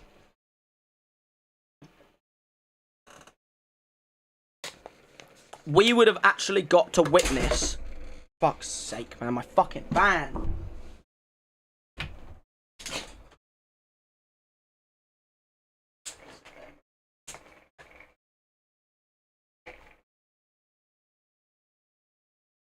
Oh. Sorry, guys. My fan is just being really annoying at the moment. Like, it just keeps falling over and shit, and it's just pissing me off. But,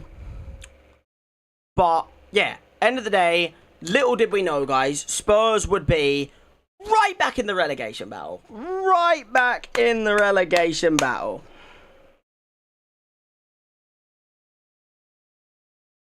Yeah, my room is extremely hot and sweaty. It is here as well, because obviously I've got a PC on and stuff like that, and... that's why I'm probably not going to do Super Mario Mon in the end. I was going to do Super Mario Mon, but I think I'm just going to dedicate this stream to just doing the Prem predictions and stuff. And because it's obviously been a very hot day and stuff. And obviously I just want to, like, you know, probably, like, let my PC in that and let my room cool down overnight and stuff. And obviously get some sleep as well, because obviously hot weather just makes you so tired. Like, I was going to do Super Mario Mon, but I think I'm just going to go through my Prem predictions today, because obviously I'm taking my time so that we can properly, like, analyze what happened and stuff. And then next stream we do, we'll be able to do Mario Mon or God of War or something, depending on. But, yeah, end of the day, we had Tottenham in 10th. And they did exactly what they did last season again. So they got, in total, 17... right, they got 17 league defeats, 11 draws, 10 losses. Or 10 wins, sorry. And realistically, until Roberto De Zerbi came in, they were pretty much relegated. Like, there was no hope for them. Like, Igor Tudor was absolutely atrocious. Thomas Frank was not doing enough. He started the season well, Frank, but then didn't do anything at the end. Their players just kept getting injured or moaning or red carded or whatever. And I was so confident that Spurs were going to get relegated. And then De Zerbi got signed. And I was like, fuck's sake, man. They've actually managed to do something. Like, I was so badly hoping that De Zerbi would, like, reject them or something. He'd be like, no, I'm going to wait until the summer and I'll go somewhere better, like Chelsea or something, you know. And maybe, you know, I can, you know, like, maybe I can utilize, like, maybe we can see finally the destination that Tottenham can be. Maybe they could go down. Maybe they could finally get a good bit of interest and relegation. And then Everton had to come into play. By the way, I have grown a hatred for this season, Everton, because not only did they fuck up Tottenham's relegation, they also fucked up Arsenal's lack of being able to win the league. So they managed to be involved in both sides of the table in the wrong way. If you're going to do one, at least don't do the other one. You know what I mean? If you're going to let Arsenal win the league, at least make it so Tottenham get relegated. You know what I mean? But no, of course, do both. Fuck both teams over. It's Everton, man. Honestly, I've grown a hatred for them, bro. I might put them back in the relegation zone again next season. I don't know. But yeah, end of the day,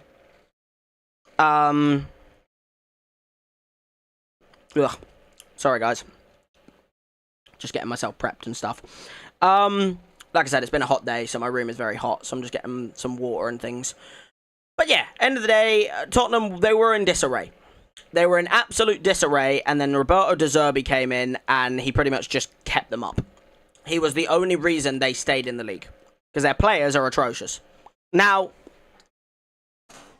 a lot of people next season will be predicting Tottenham to go and actually have a good season again, because obviously they've got no Europe, and they're, going to sign players and stuff. But realistically, who are going to join Tottenham at this point? Because it's not like Tottenham have got anything to even, like last season, it was okay, they finished 17th, but they got Champions League because of Europa League. And so it was they had something to offer the players. Xavi Simons was okay, well, I'm going to play Champions League football with this club. Same with, Joao Palhinha, same with, a few of the other signings, like Randall Kolo Muani and fucking, some of these other signings. But now you look at it, and it's what do they have to actually offer a team? They don't have Europe. They don't have any, guarantee that they're going to be able to fight in the league, because that's 2 seasons in a row now that they've finished 17th in the league. So, they've got no guarantee they're going to actually survive in the Premier League. They've got no guarantee of any Europe. And I don't know what players would actually be interested in joining Tottenham. So in my opinion, the only signings that I think Tottenham can really look at is maybe young players. Maybe go and get some young gems from the Championship, Bournemouth and that have done in the past with Semenyo, or Crystal Palace did with Elise, or Bournemouth did with Alex Scott, or Crystal Palace did with Adam Wharton, you know what I mean, or Eze. Maybe go and look at some players that have done well in the Championship, try and sign those for Tottenham, and try and have a bit of a rebuild. That's probably your best play. You know what I mean? Now, will they be able to actually sign anyone? I don't know. Because I honestly don't know what players would want to join Tottenham. Now, I've seen rumours of Savinho and stuff, but Savinho will cost them a good 40-something million, and I honestly don't think he'll offer them anything that they don't already have. Savinho's not a good winger, so that would be a complete mistake signing, in my opinion, on their part. But maybe I'd be wrong. Who knows? Maybe he'd prove me wrong. But he just looks atrocious for City, Savinho. So it's they sign him, go for it, but it's not going to do you much, Now, moving on, like I said, Spurs 10th, that was a poor prediction from me. They finished 17th. So maybe I just got a little bit over the top of actually believing in Spurs. And maybe I just shouldn't do that. Maybe I shouldn't believe in Spurs. I think I did a little bit wrong to actually believe in them. You know what I mean? Now, moving in to our 9th position, I put Crystal Palace in 9th. And I put Palace in 9th because this was before the season started, but obviously the Community Shield had already been played. And obviously Palace had already beaten Liverpool in the Community Shield. I think it was Pens. Was it Pens? I don't know. It was either Pens or they won 3-2 or something. I can't remember. But Palace had already beaten Liverpool in the Community Shield. And they obviously had just come off the back of winning an FA Cup. They obviously... And my thought process behind them finishing above Forest and that was, well, I know they have had this whole legal dispute with Marinakis, and it's knocked them down to to Conference League instead of Europa League. But I thought that might help them. I sat there and I was well, I think that might help them in the long run, because the Conference League is a lot easier to just rest your entire starting 11. So you'll be able to start your entire strong 11 in the league, and then kind of use the Conference League as kind of implement your backup team or implement some young players and stuff. And I think the thing that cost this prediction for me, guys, is I had them 9th, and obviously they finished in 15th in the league in the end, and it wasn't a great season for them. Obviously, if they win the Conference League final, which I think they play, tomorrow? It's either tomorrow or the next day. It's either Wednesday or Thursday. If they win the Conference League final, that is obviously a massive, massive, massive, massive, massive achievement for them. Well done. You've got Europe, and you're going to get Europa League from that and stuff like that, and that would be huge. But the thing that, in my opinion, fucked Palace this season and also made it so that they did finish in 15th in the league is I knew my prediction was wrong the second a couple of things happened. Because Eze had not signed for Arsenal yet. Right, when I made this, my predictions, because he obviously signed later in the window, where he rejected Spurs and went Arsenal. They hadn't signed Eze, so obviously he hadn't left Palace. Palace had not had the whole, I know they hadn't signed much. I'm pretty sure Palace, by the point of the start of the season, they hadn't really signed much. But they also hadn't lost anything. They still had Eze. They had Mateta, they had Wharton and, obviously a back line of Gehi and stuff like that. They had Dean Henderson. And I was sitting there, I was like, well, that's a good team. They've still got a very strong team. But obviously, throughout the season, they got nicked. For instance, they lost Eze and never really replaced him in the summer, and Glasner made that public, that he didn't like that. They also lost Gehi in January, and never actually fully replaced him either. And they also didn't really make many signings until January. And even the signings in January are very mid. They signed Brennan Johnson from Tottenham, who I think is not a great signing. I don't think he's a very good player. They just signed Strand Larsen from Wolves for about £45 million, which is ridiculous amounts of money, by the way. £45 million. I think Larsen had 1 goal in this season by that point. And they spent £45 million on Strand Larsen. You are stupid. And then, obviously, came the news of the fact that Glasner was stepping down at the end of the season. And that kind of then made me sit there and go, yeah, they're not going to get, 9th now. You know what I mean? And they didn't. Obviously, they got 15th. They were that team that were they were never close enough to the relegation for it to actually be a threat, but they were never anywhere other than right there above the relegation zone. They never had the points where they were within, 3 points of relegation zone or anything like that. They were never that low, but they were also never at any point looking like they were ever going to get anywhere near the top half of the table. You know what I mean? So, yeah, Palace, end of the day, they finished 15th. I put them 9th. It was a wrong prediction of mine. But, hey, end of the day, like I said, nothing new, is it? I've made a lot of wrong predictions this season. Now, moving into 8th in the league, I had Newcastle. Okay, now I had Newcastle in 8th. And I had a lot of evidence for this, right? And a lot of people who were Newcastle fans and things like that were, not in my chat, but a lot of Newcastle fans IRL were very cocky, in my opinion, this summer, because they thought this summer, we're Newcastle United, we can just sign what we want, we can bring in whoever the hell we like, we've got Champions League football to offer people, and people will just join us and not join any of these other teams and stuff. And, we're going to sign whatever we want, whoever we want, and we're going to bloody goddamn get ourselves all the way back into Champions League and stuff. And I sat here, right, and you remember, I made this table about a week before the start of the new season, and the stuff that had already happened in the summer was ridiculous. The amount of drama in the transfer window that had already happened is unparalleled for Newcastle. They had already failed the signings of, and let me just start listing here. So the only players they'd already signed by this point was Walter Marda, who was their third choice in that position. And then they'd also already signed Elanga, I'm pretty sure. And that was it. I don't think they'd made the Thiaw signing or the Ramsdale signing, or the Jacob Ramsey signing or anything like that. I don't think they'd made the Wissa. I know they hadn't made that signing. And they hadn't made any of those signings. And am I going to be playing a game or am I just talking about football? I think for this stream, I'm just going to be doing my Prem predictions and going through them and stuff because of how hot the day has been. So I think for today, my stream is just going to be this. It's just going to be doing the Prem predictions, going through the Prem predictions and stuff. Because then I've done it, and then it's done, and then I do games after that. But obviously not in this stream, because it's been very hot today.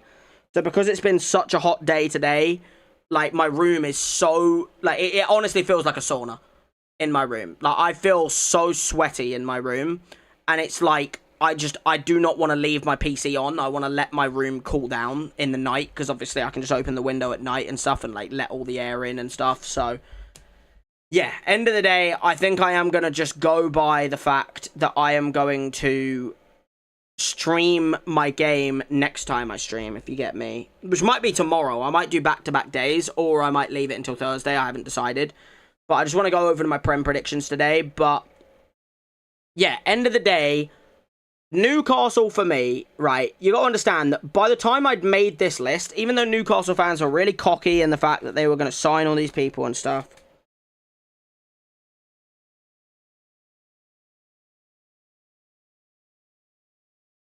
alright, I mean, that's fair, bro. Like, if you don't like football, that's fair enough. You know, off your pop. You know, enjoy yourself. But that's your own fucking opinion, I guess. Like, do what you want, bruv. Like, if you're not a football fan, then, you know, enjoy yourself, mate. Like, off your pop. But anywho, as I said... in terms of Prem predictions and things like that, Newcastle at this point in time had already lost their... I think they'd already failed about 6 or 7 signings by this point in the summer. They'd already failed James Trafford... Fucking hell. They'd already failed James Trafford as a signing as a goalkeeper.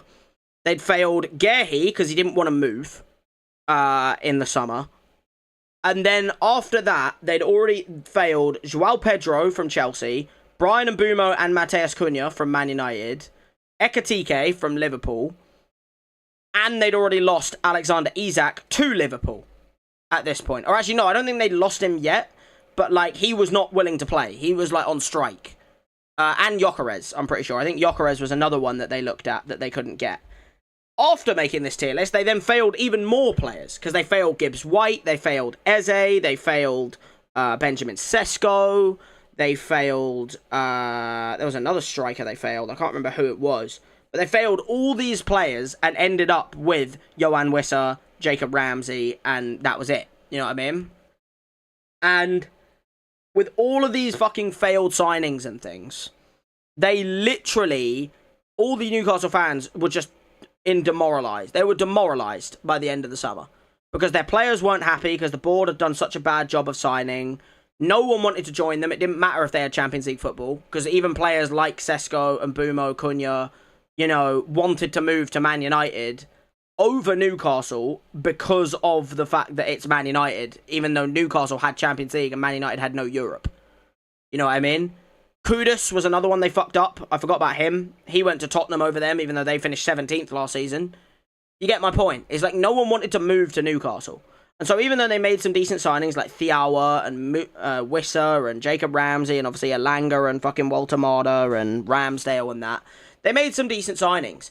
But I knew they were not going to get Europe. I was confident they'd get 8th. And I was sitting there like, yeah, they're not going to quite get Europe. And I was kind of right. I was kind of right in the end. I didn't do a bad job with Newcastle. Like, end of the day,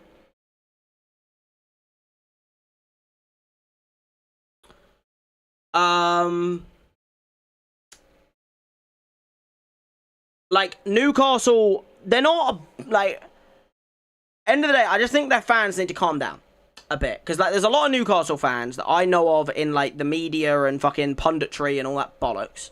You know, like fucking goddamn... Hell, even someone just as knowledgeable as Alan Shearer. And then, obviously, actual just, like, fans that, like, pretend they're hot shit. Like, Geordie Josh and, like, Lewis Baker and stuff. Like, you've got these Newcastle fans on, like, pitch side and, like, the other Newcastle fan who just, like, tries to make content and stuff. They think they're hot shit. And they're not. Newcastle are not hot shit. They might be shit, because they were shit this season. They were lucky to get 49 points in the end, in my eyes. But the way I see it with Newcastle is they will always be that team that think they can attract players, but in reality, the players they will attract will be people that no one else is looking at. So, like, this summer, it's going to be even worse for them, because now they don't even have the Champions League to offer players. So now, if any player is looked at by, I would even say Spurs at this point, or obviously any of the teams higher than them, like Chelsea or United or City or Arsenal or Villa or Brighton or Sunderland or any of these teams, they would all choose those teams over Newcastle. Because Newcastle's direction right now is not looking great. They've still got Eddie Howe at the board, which he's not a very good player and stuff. Yo, Ollie, welcome, bro. You're here right at the end of my predictions. I'm at top 8 right now. I'm at top 8 of my predictions tier list. So we're here now. We're here at top 8. But if you are very welcome to go back through all of the other, you know, like, things I've gone through and all of that, of, like, the table and that. You're very welcome to go back through it and stuff. But, yeah.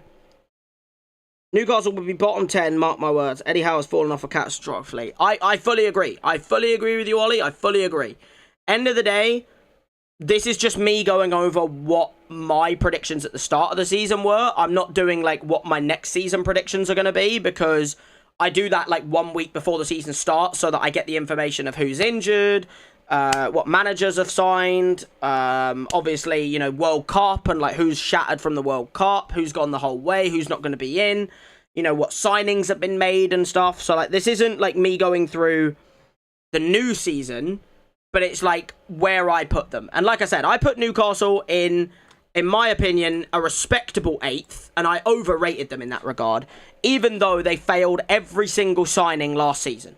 You know, every single signing Newcastle went for, they fucked up. They couldn't get Mbeumo, they couldn't get Sesko, they couldn't get Cunha, couldn't get Eze, couldn't get Gibbs-White, couldn't get Kudus, couldn't get Ekitike, couldn't get Joao Pedro, couldn't get Trafford, you know what I mean? Couldn't get Gehi. Like, all these people were people that they actually publicly declared interest in, and the players just did not want to join Newcastle.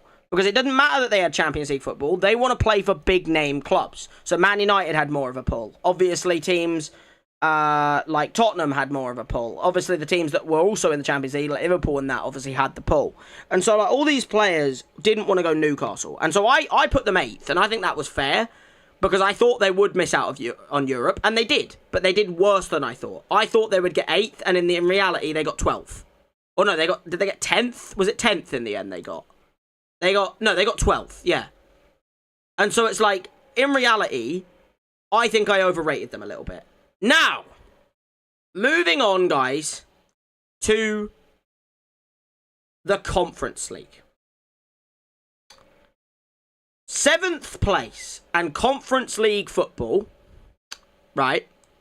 Let me move this over now because it doesn't need to be as big because there's no side. But yeah, Conference League football, we had good old Man United. This is where I predicted Manchester United to be. I predicted Man United to finish in 7th.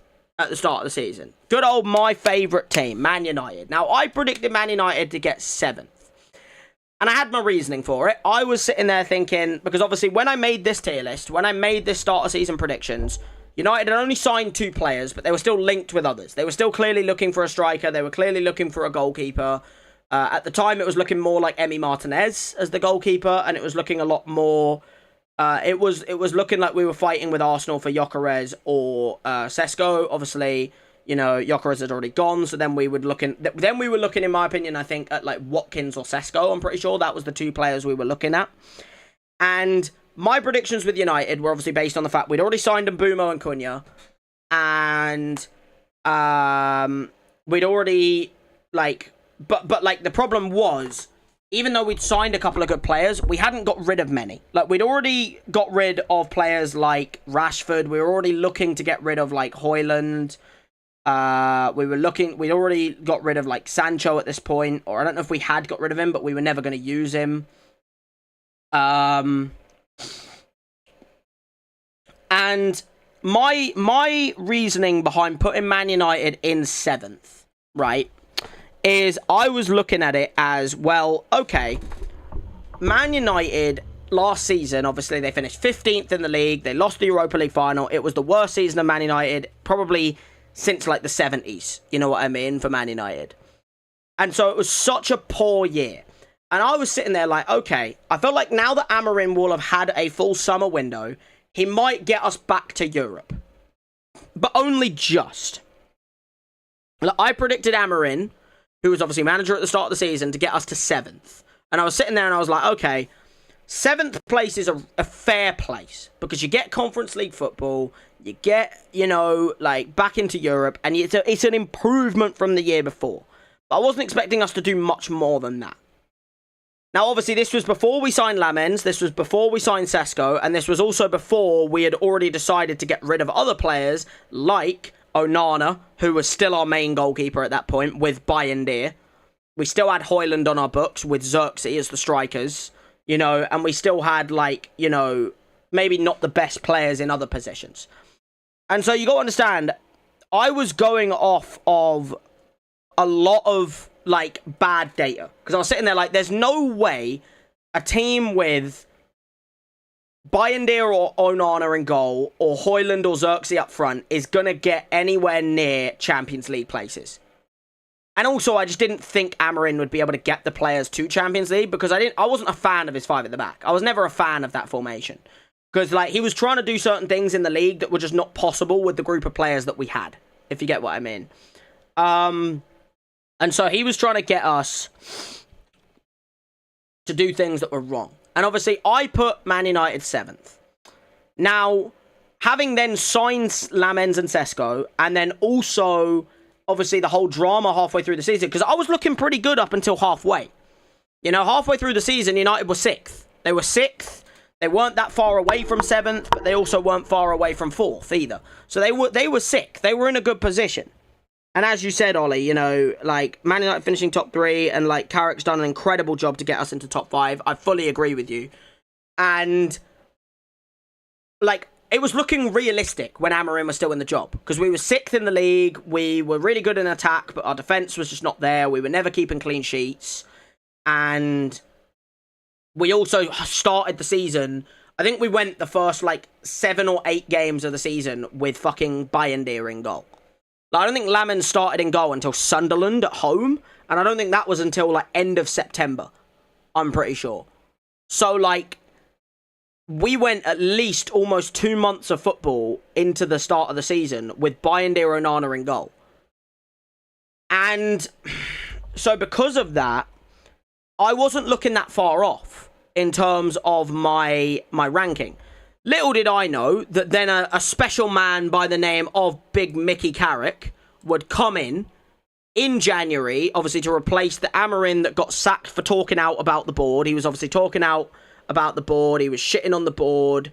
Like, he wasn't shitting on the board, but he wasn't happy that United said they didn't have any money, even though they were looking at Semenyo and stuff. And the board just didn't like him and stuff, and it was a bad relationship. Little did we know that Carrick, Big Mickey boy, would come in and get United to fucking 3rd in the league, which, by the way, what a flipping achievement. When Carrick came in, we were on 32 points. We were on 32 points when Mickey Carrick came in. And we were 6th in that, obviously. After half a season, we were on 32 points. Carrick came in, he got us 39 points in the final.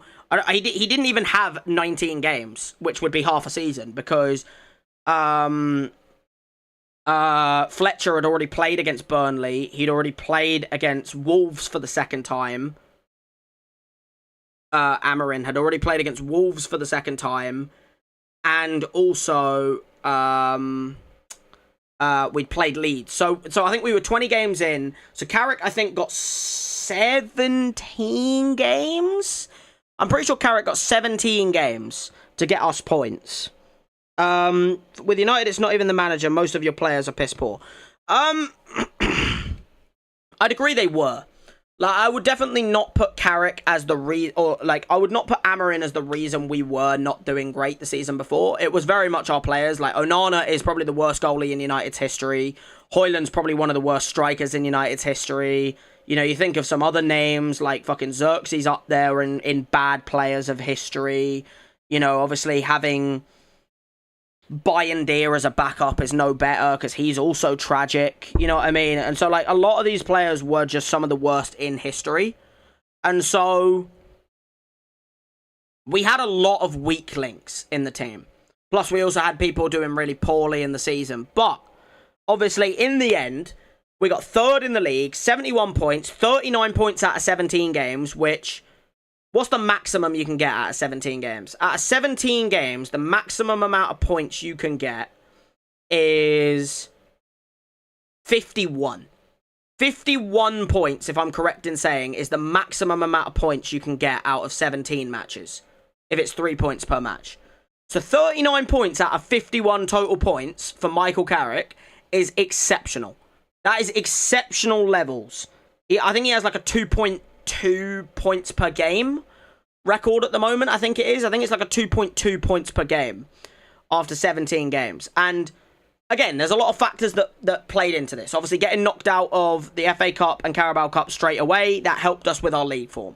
Obviously, not having Europe helped us with our league form. Not having as many injuries throughout the season as we had last season. Because obviously last season, there was a time in the season where we were playing with, I think we had Aiden Heaven, Fredrickson, and then, like, we had Mazraoui, and then, like, someone playing left back that isn't a left back. I'm pretty sure it was, like, Toby Collier playing left back. And so it was, like, that's how bad our injuries got last season. So, like, I do think that played a big part in it.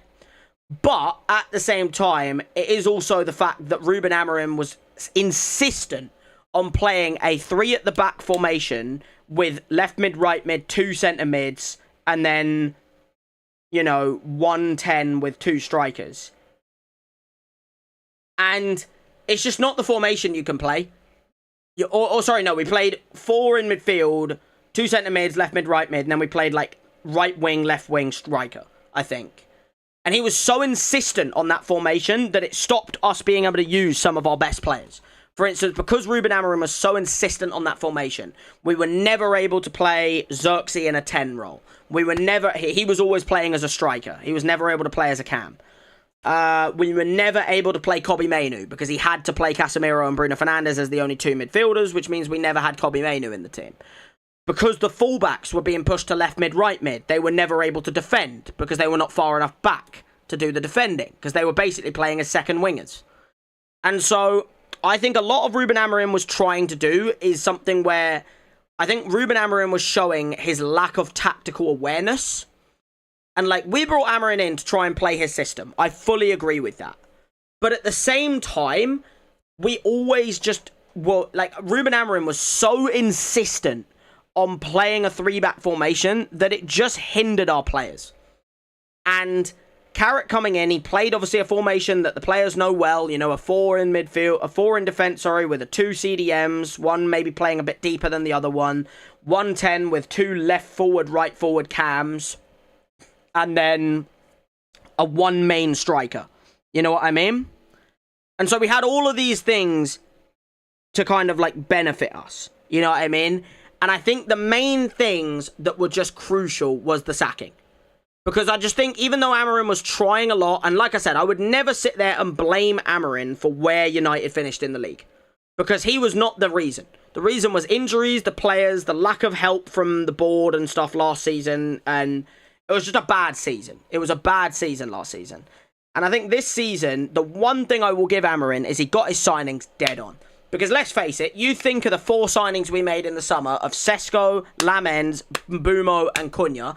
Have any of them been any less than good this season? No. Sesko has been good. Mbeumo has been good. I would say Cunha has been great. And then I would say Lamens has been top 3 signings in the league this season. That would be my way. Like, I would put Mbeumo and Sesko as like good signings. I would put Cunha as like a great signing, maybe bordering on fantastic, because of just what he offers with like his dribbling, his ability to win fouls, his ability to score really good goals from distance, but also like work balls into other people. So he's obviously been brilliant. And then Lamens is, I mean, going from Bayindir and Onana to Lamens is like going from a fucking goddamn Ford Fiesta or like a Prius to like a Lamborghini. That's what it feels like in our eyes. You know what I mean? It is, honest to God, like one of the most ridiculous fucking goddamn jumps in level I would have ever seen in my life. But yeah, like I said, it'll be interesting to see where I put Man United next season, with a few factors coming in of like Pep Guardiola leaving and obviously Liverpool not looking good. And, you know, I don't think Arsenal are unbeatable because, you know, United beat them this season. They didn't look like incredible in attack this season. I think just their defense won them things. So like, I think it's one of those things where I don't know where I'll put United next season. Because like this season, it was quite easy to put them like 7th and that, because obviously finishing 15th. Next season, it's going to be hard to predict where I want to put them. Like, because with Carrick, it could go one of two ways. We could start atrociously and Carrick loses the dressing room really quickly and then we just lose the ability to actually have a good season. Or we just progress even further and get even closer to the top of the league. You know what I mean? So, it's a hard thing to predict. I don't know what I'm going to go for, but I actually have no idea what I'm going to actually predict for next season. Now, moving in to bloody goddamn Europa League places, okay? Europa League football is where we are on now, guys. We are on to the Europa League teams. Now, Europa League, we have got Brighton in 6th, Villa in 5th. Okay, I put Brighton and Villa in 5th and 6th. Now, my reasoning behind both was I was confident that Brighton would have a solid season because of just how they're always in and around Europe. Like, even last season, they were the team that were fighting with, you know, Forest for that 7th position. I think they got 8th last season. And I was sitting there and I was like, bro, they're always in and around the Europe area. You know what I mean? And I didn't want to predict them any differently. I always thought Brighton would be up there in and around Europe. They're going to be very close, you know, and maybe this will be the year that they get Europe. You know what I mean? And I had them in 5th and 6th because I was confident they can get into the 5th and 6th for Europa League, obviously. And obviously, with a few things going down and stuff like that, I had Villa and Brighton in 5th and 6th, or just i.e. in Champions League, in Europa League places, because of obviously the fact that the Champions League allowed 5 teams, because of obviously how well Arsenal did in the Champions League. So, instead of it actually being 5th and 6th, it's just that I predicted these 2 teams to be in Europa League football. And I was a little bit off in both, but not far off. You know what I mean? Like, I was nowhere, it was by a mile, not anywhere near my bad suggestions. You know what I mean? Like, it was nowhere near what I used to do with, like, you know, fucking Brentford in 19th, or Bournemouth in 13th, you know what I mean? Or Tottenham in 10th. You know what I mean? It's nowhere near the level of them, in terms of bad. But, like, it was still, like, a prediction I went for. And in the end, if we go over to, of course, our bloody goddamn table again, guys, if we go on over to our Premier League table, I wasn't far off with either of them. Because I had Brighton in 6th, which I thought would be Europa League, but technically it's 7th this season. And I had Villa in 5th, but again, technically 6th is Europa League this season, not 5th. So I had Villa and Brighton in Europa League. And both of them got Europe, like I thought they would. I thought both of them would get Europe, and they did. Both of them got European football for next season. But, and I mean this in the nicest way possible, I was close, but not there. Because neither of them got Europa League, like I thought they would.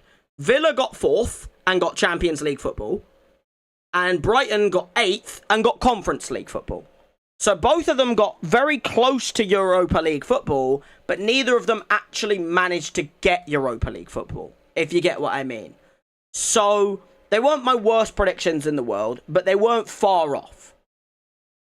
And so, like, end of the day, I don't think either of them were bad decisions from me. I don't think either of them were, like, appalling, predictions and stuff. I think I got them in and around the area, I would say. I think they both got about the points totals I would expect, except for the fact that I didn't expect the Premier League this season to be as competitive as it was. You know what I mean? So, yeah, I wasn't expecting the Premier League to be as competitive of a league as it was this season, if you get what I mean. So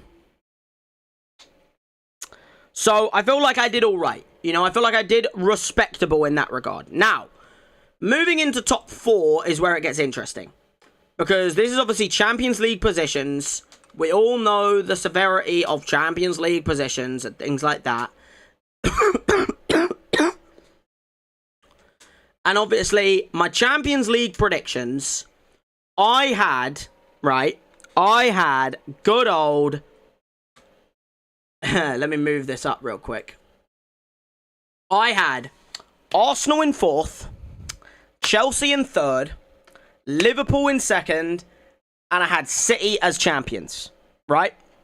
And my reasoning behind each 4 of these is I thought Arsenal would fall off a little bit because of the fact that they've gone far in a lot of competitions last season, and even though they made some signings, I wouldn't say any of the signings were like world-class players, if you get what I mean. And they weren't like the signings you would expect from people that have finished 2nd 3 years in a row. And so I thought, okay, they might drop off a little bit. They'll get Champions League, but it won't be like as good of a season as last season.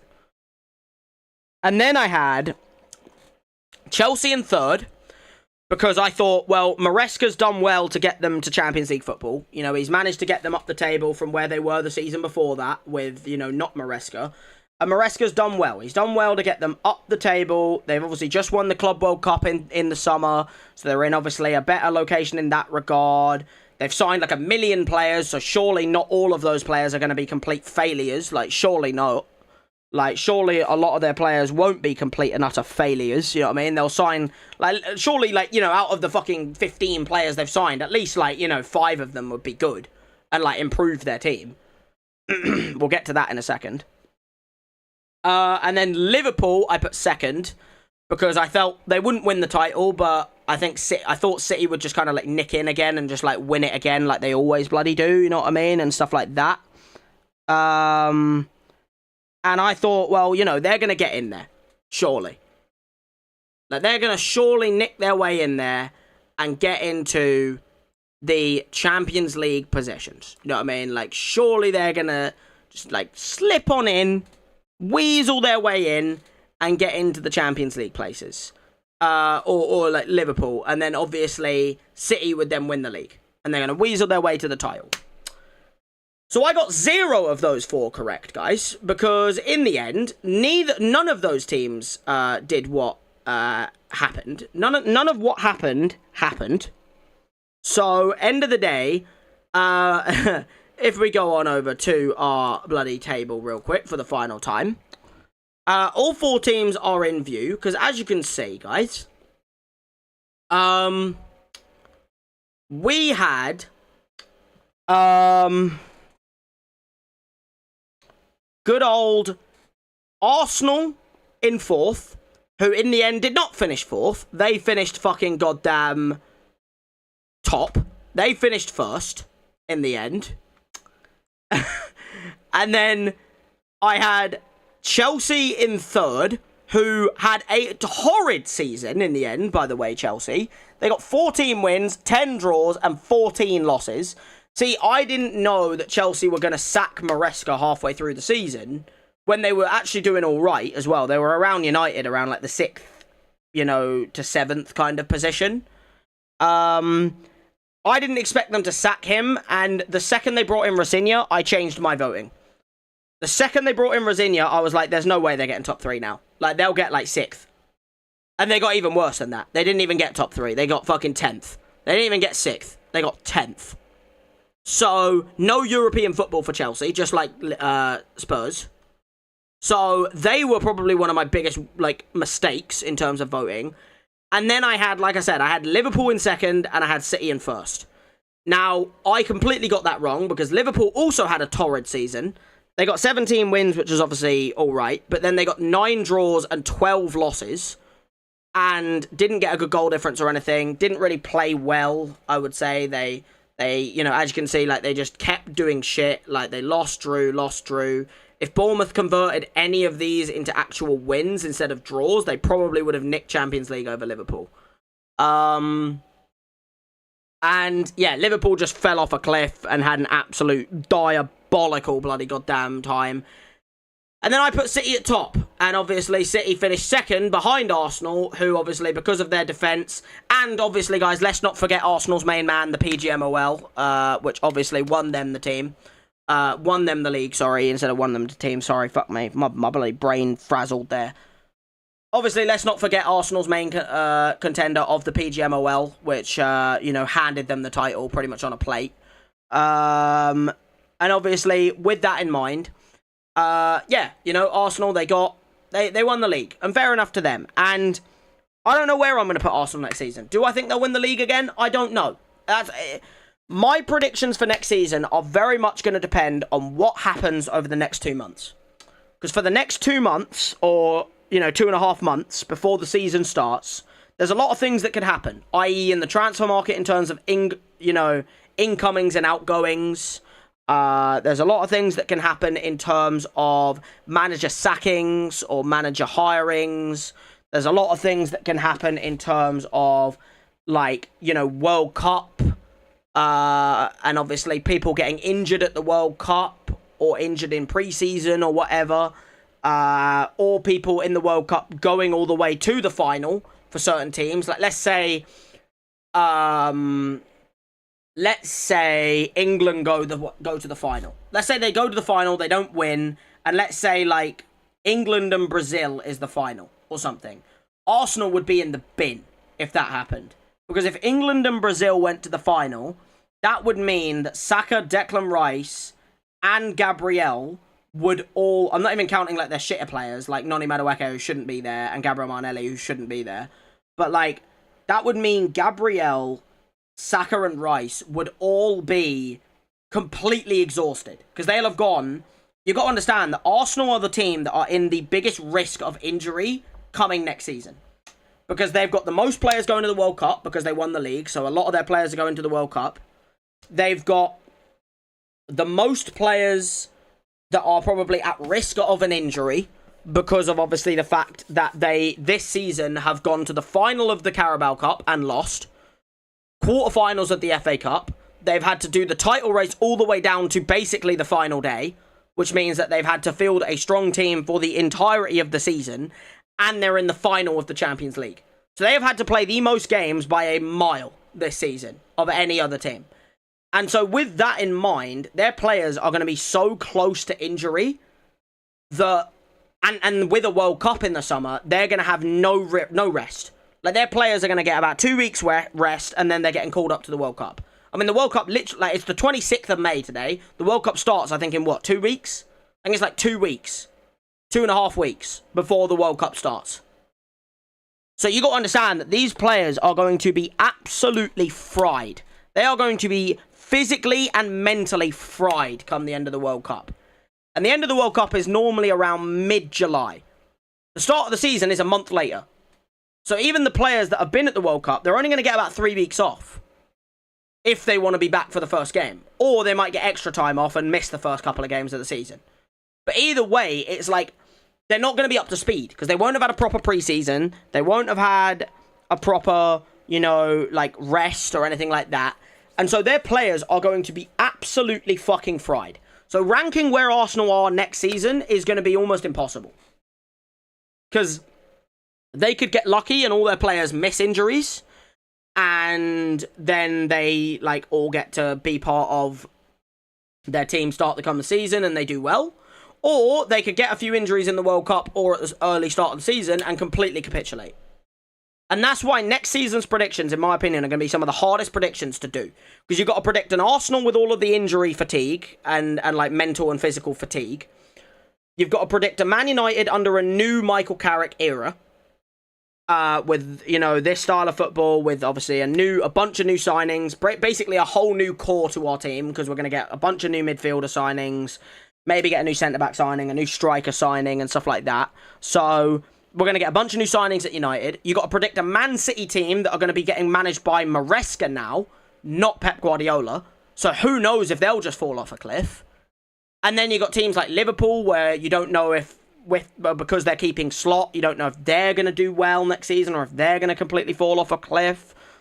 With Aston Villa, you don't know if Champions League is going to be too much for them again, because obviously they were only in Europa League this season, not Champions League. Who knows? Bournemouth, who knows if they're going to do well in Europe, so that might fatigue them in the league without Iraola.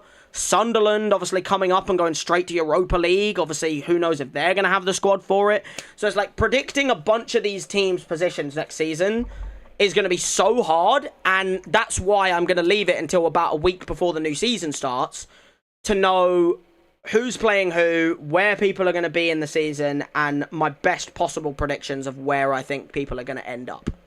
But that is my predictions, guys. End of the day, if we go over to my my final table of predictions, as you can see, that is where my predictions ended up. Let me just move it over real quick and get a nice little good view of it here. Let me move that to there. End of the day, this is right here the final predictions that I had at the end of at the start of the season. And end of the day, I got a grand total, guys, of 1 out of 20 correct, and that is Fulham. I got Fulham correct. Burnley were only 1 point away from the position they finished. Leeds were only a couple away. I had a couple of other teams that were close. For instance, Brighton and Villa were both quite close. City were only one away. They got second instead of first. But there was a lot that were bad. Like, I had United 7th, they got 3rd. I had Chelsea in 3rd, they got 10th. You know, I had Spurs in 10th, and they got 17th. I had Brentford in 19th, they got fucking goddamn 9th in the end. I had Everton in 18th, they got 13th in the end. Bournemouth in 13th, they got 6th. You know what I mean? Sunderland in 15th, they got 7th. So it's like, it was a very hard season to predict with how close every team got by the end of the season. But hey, end of the day, I did my best. I tried my best. It's the best prediction I could come up with. And yeah, that's how it was. So with that being said, guys, I guess we just now wait for the start of next season, where my plan for next season's predictions is I am planning on doing a prediction of... I'm going to do it a bit more next season. So next season, I think I'm going to do Premier League predictions of like places in the table. I'm going to do UCL predictions. I think I'm going to do as well. And then I'm also going to do, like, for both of those competitions, I'm going to do the... Like, for both of those competitions, I am going to do a...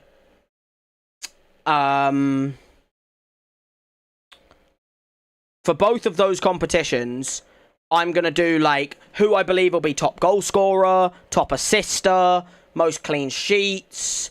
I might do a team of the season prediction as well to predict who's going to be in the team of the season 11. I'll do, like, best signing of the season for both. I'll do best, biggest disappointment. I'll probably do, like, breakout star. You know what I mean? And, like, I'll do it like that, I think. And I'll try and do, like, a bit more on predictions so that it gives me even more things to try and get right or wrong, if you get what I mean. But, like I said, I think I am going to wrap the stream up there, guys. Like I said, end of the day, it was a long one. It was a long stream of just doing my predictions and stuff. But end of the day, it felt like the right thing to do, to just, like, you know, sit down, go through all of it, and see how I did. You know what I mean? End of the day, 1 out of 20. Not our best, is it? Not our best bloody goddamn results in the end. But, hey, it is how it is. Like I said, with that being said, I think I'm going to wrap the stream up here. Like I said, I do apologize. I was going to do, like, Super Mario Mon and stuff. And,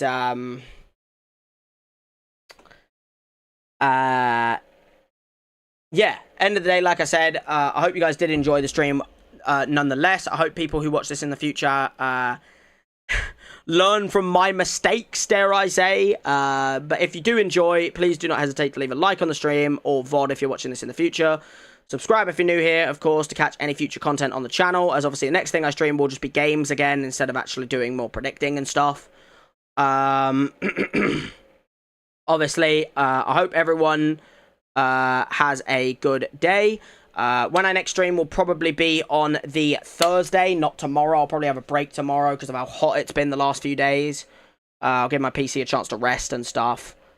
But with that being said, like I said, if you do want to go that one step further, please do not hesitate to click the link in the top chat/live chat to join the channel Discord and have your say on what I play and do in there.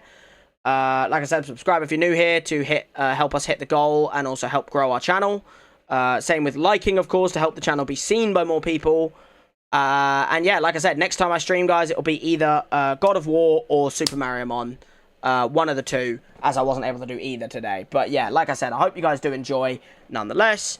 And yeah, with that being said, guys, I guess I'll see you guys